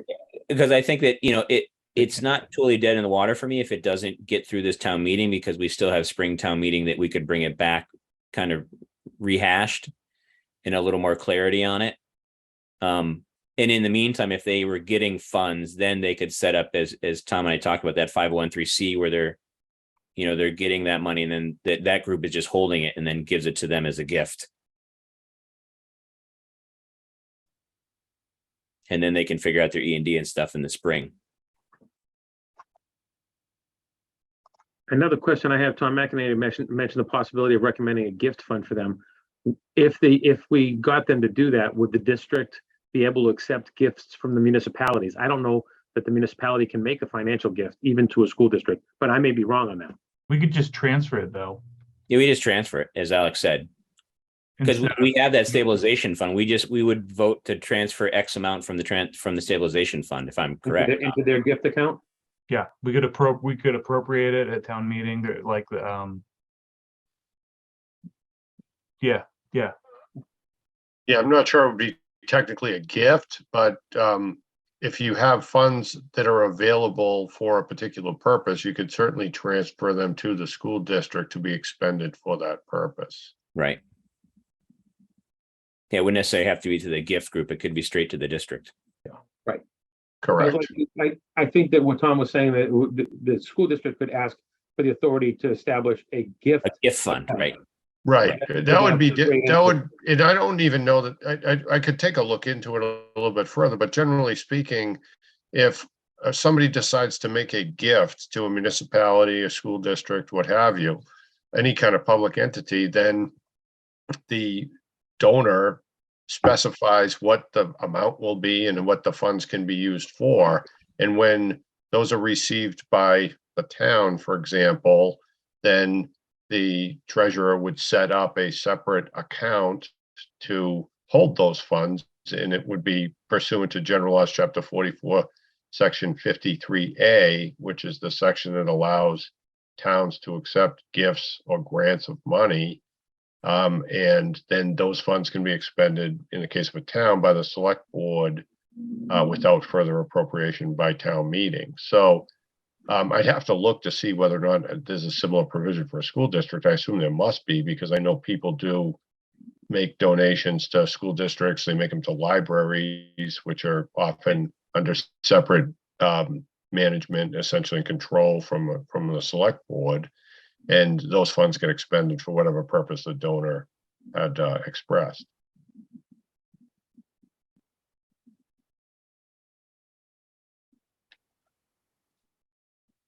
Anybody So want to clarify, when we say we don't make a favorable recommendation, I guess what I'm confused about is that, am I saying as written, I don't recommend that the school set up a stabilization fund, even though half of us are saying we do recommend that we set up a stabilization fund? I Or would are say, you saying based on things you can't see in this warrant as written, we don't recommend? And that's the part that I'm getting a little confused about.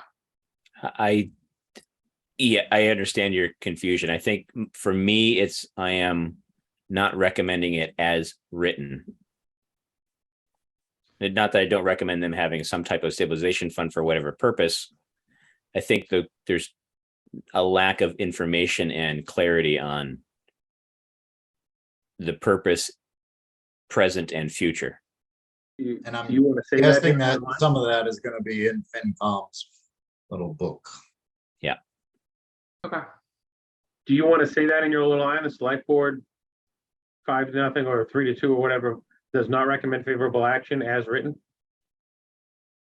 If that's in the motion, yeah. So I'll so moved by me. Because what we're saying is, for the purposes of funding the athletic field, we do not recommend a stabilization fund as written here, right? That's actually what we're saying. Okay. So not to prolong the conversation anymore, but just because I've just been spending the last 10 minutes just reading the DESI guidance on stabilization funds. And I mean, it doesn't seem like, and I think Joe might be onto something as far as like designating a specific purpose. It seems like it's pretty broad in what their purposes are, but it says that establishment of a stabilization fund should be based on the district's long-range capital plan. So it sounds like there should be some sort of plan based on their capital needs or whatever it is, or the capital plan, but there's a number of different purposes that can be used for this. And it's more of a kind of that general fund. So I'm not sure if there is sort of a restriction that we can put just for, say turf fields, so to speak. I mean, it sounds like that might not be consistent with what the language of the law is kind of allowing, but I don't know. I mean, I don't know if we want to, if we go back to the school committee and we say something, can we put language in there from this guidance that says establishment of a stabilization plan to be used consistent with the long range capital plan or something to that effect? So it does put some structure that there has to be a plan. It can't just be throwing cash around, but they have some sort of plan in place for their capital needs.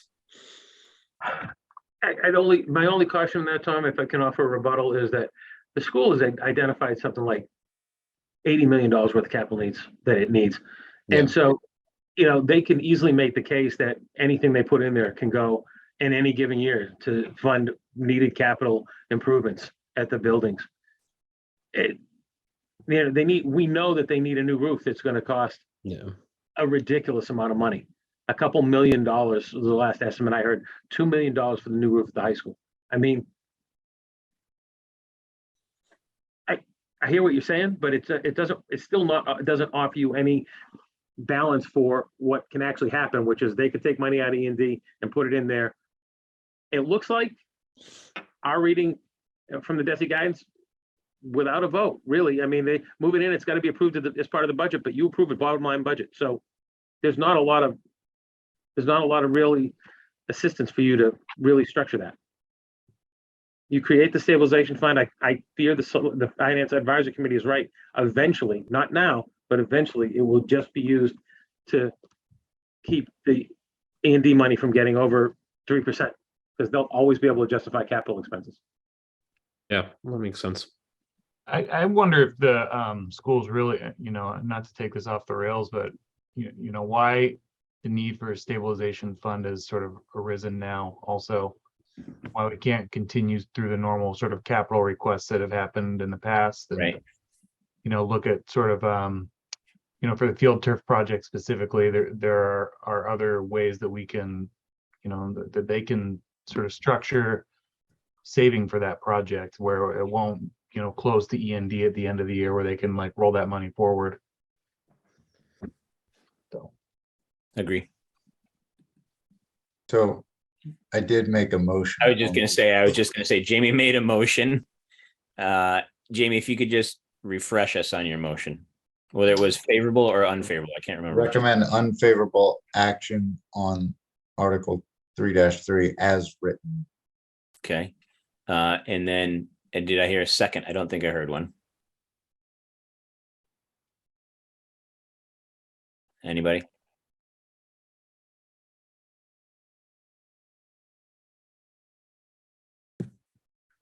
My mic's on, right? Yeah, I'm still in favor of making no recommendation right now, but that's where I sit. So I was going to wait for somebody else to second it. Is that a form of a motion, an alternate motion? I make a motion to recommend action on or before town meeting, after receiving additional information or communication with the school district. Okay, do I have a second on that motion? I'll second that. Okay, second by Tom. Any further discussion? So I think we need to and Joe, I can work with you on this, on communication to the school district, and then a time frame for when we need responses by for us to set up a meeting before town meeting, whether it's on the floor or days before. Tom, do you go to the school committee meetings, or do you watch them? I watch them. I would maybe recommend, since there's obviously no time to get on their agenda for tomorrow, that you maybe call Dana and or show up at their 3-minute public comment, just to give them a heads up. And then between you, Bill, and Joe, you can kind of work out some whatever details. Does that Can we make after this motion, can we make a motion to allow Tom to speak for the select board at school board meeting? Yeah. All right. All those in favor, if there's no further discussion, of recommending a recommendation in favor or not in favor at the town meeting floor for Article 3 dash, is it 3 or 4? 3-3, yes. 3-3. Say aye. We'll start with Tom. Tom Myers, aye. Caroline. Caroline, will you? Aye. Jamie. Jamie Knudsen, nay, because I think we're going to recommend unfavorable action eventually. Bill. Tim Olson, aye. And myself, Sean Farrell, I'm going to say nay. So you want me So to it change? passes, so you don't have to put anything in there. We're going to make a recommendation at town meeting floor. one way or the other. We can still say nay, but We can still say nay. Okay. Still say nay. But the motion has passed to make a recommendation at town meeting floor. Okay. Read the two. You don't need to put that in the. Yes, we are 100% going to vote on a motion, yay or nay, before it's presented at town meeting. So we agree on that. Yeah, and just for the newer members of the board, a refresher for older folks like myself, that we will just post a meeting like a half an hour before town meeting. And when we all get there, we'll just meet wherever and then have a 5-second meeting to catch up on all this information. Unless something comes up well before that and we have a brief meeting but via Zoom or something like that. But a lot of times we have those brief 10-minute meetings before the meeting. We have a meeting on the 19th, so. Yeah, we can discuss it then too. And then I make a motion that we allow Tom Myers and or Joe Demelowitz to speak and communicate to the school committee on what our discussion was tonight. Okay. Second by Caroline. All right. All those in favor say aye. We'll start with Caroline. Caroline Beaulieu, aye. Tom, Tom Myers, aye. Bill, William Wilson, aye. Jamie, Jamie Knutson, aye. and myself, Sean Farrell, aye. Not to belabor this anymore because that was our last article. Other than the one article for consent, There's no consent. there's no consent, right? No consent. I mean, the only one was the You lead had pipes thing. I What think was we it? had two. I thought you had 2, 1, and 2 as 2, well. 4. 2-1, 2-4 is what I had on my list. Oh yeah, let's Yeah. do that. Was there any other ones? I think there's not, right? I think that's it. Okay, so 2-1 and 2-4 for consent. Saved a minute and a half. All right, any other discussion on the warrant before we move on to moving on? You want me to, well, Tom will put that in the, that'll be just in the, In the script, typically we include that, and it's usually something that we, in the past anyways, have always discussed with the moderator to get his feelings on whether or not he felt it was appropriate to include anything in a consent agenda or what exactly should be included. I can invite Bill Bowler to the next meeting on the 19th. Yeah, because on the 19th, we're going to talk about who talks about what, so. And we can have Bill see if he agrees with that or not. I'm sure he will. He's all in favor of consent. And Tom, you'll get me new language for 3-1. I will do that. Yes, I'll get it to you tomorrow.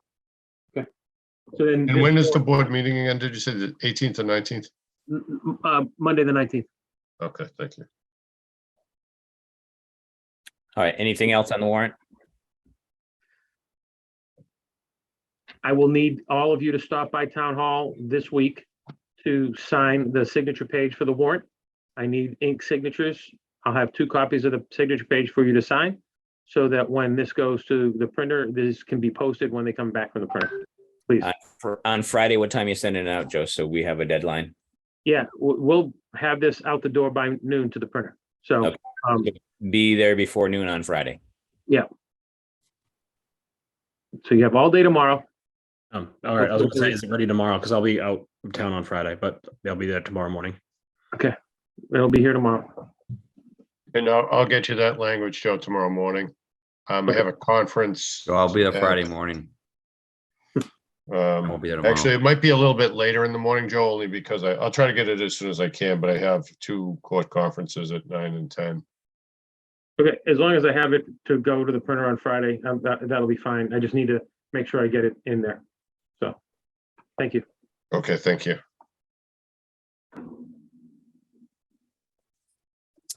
Let me just look at my agenda here. Discuss noise regulation policy. Table? Table is time sensitive. It's only time sensitive if you want it to be, Caroline. You could also use that magic word that's not a desk, but it's a. Jamie did it. Jamie already said it. Jamie said it? And He I said missed it. I appreciate it, Jamie. Mr. Chairman, do you need me to stay? I do not, Tom. Okay, Thank you all right, for great. saying Okay, have a good night, everybody. Too. Good No. luck, Tom. guys. Ryan, Thanks, Tom. Thank you. table. All right, so we've tabled the noise. And it's actually good that we tabled it because the person who kind of brought it forward is out of town and sent me a letter to read in her absence, but we'll see if she can show up next time to talk about it. Any new business before? You skipped one item. Skip one. What did I skip? The main reason that Alex has been here for the whole meeting. Oh, well, we don't care about Alex. Everyone else. Discussion of pandemic stipends proposal. Oh, from yes, the Alex. discussion of pandemic stipends. Alex, floor is yours. Sure. So, thank you. So this is making a return for your consideration after an initial proposal was asked to find a way to reduce the sort of the overall request in ARPA funding to be granted as stipends to municipal employees in recognition for their service throughout the pandemic, the state of emergency. So, sort of the intent that I took was to sort of develop a standard and overlay it across different kinds of the sort of different kinds of employment that we have. So the three sort of categories that we came up with were sort of the public safety, public health folks in one category, public works folks in another, and then sort of all other municipal employees. And then within each category, broken down by full-timers, part-timers that worked more than 20 hours, or part-timers that worked less than 20 hours. And so based on that criteria, we've come up with a recommendation on stipends with the lowest amount being $250, the highest amount for public safety, public health folks for $1,250. And these would be paid out with ARPA funds. The total recommendation pending a final review, which this number would only be reduced, that would be if we had any call firefighters or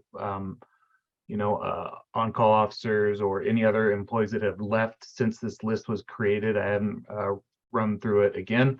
The total ask would be $83,250 out of our just over $2.4 million in ARPA money. So the initial push for this came out of the finance committee, brought it to the select board in the fall. It was met with sort of some, let's sharpen the pencils a little bit. And so this is that attempt.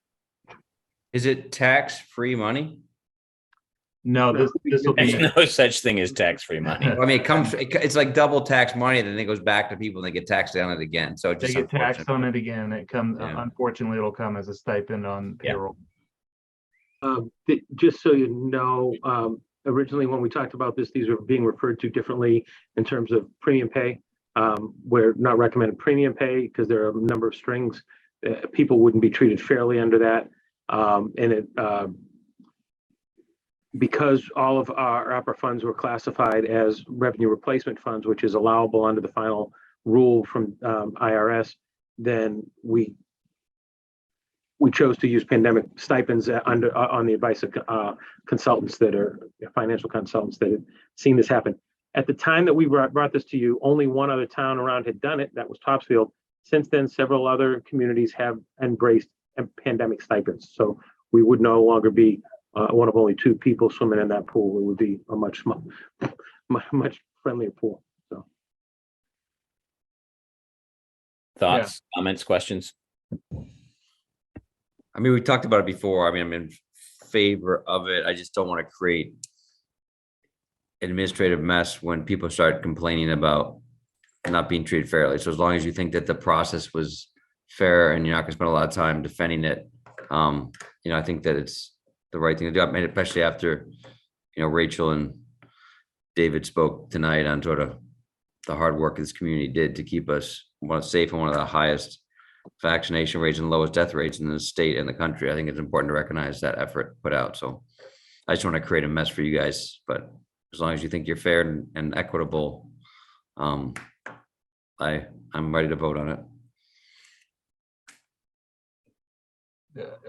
My opinion is that we've been fair and equitable. We met with, so back in the fall, met with each department head to discuss these reduced amounts. We haven't discussed individually, but we reduced them sort of like as a ratio. So everything was reduced from the same amounts, if that makes sense. Any comments or questions? I know it's late. Other than Bill? If not, I'll take a motion. I'm looking for the wording. You took the, Move that we approve the pandemic stipends as proposed by our finance director in his memo to our town manager on August 26, 2022. Beautiful. second that. Second by Bill. Any further discussion? All right, all those in favor, we'll start with Tom. Tom Myers, aye. Jamie, Jamie Knutson, aye. Bill, William Wilson, aye. Caroline, Caroline Beaulieu, aye. Sean Farrell, aye.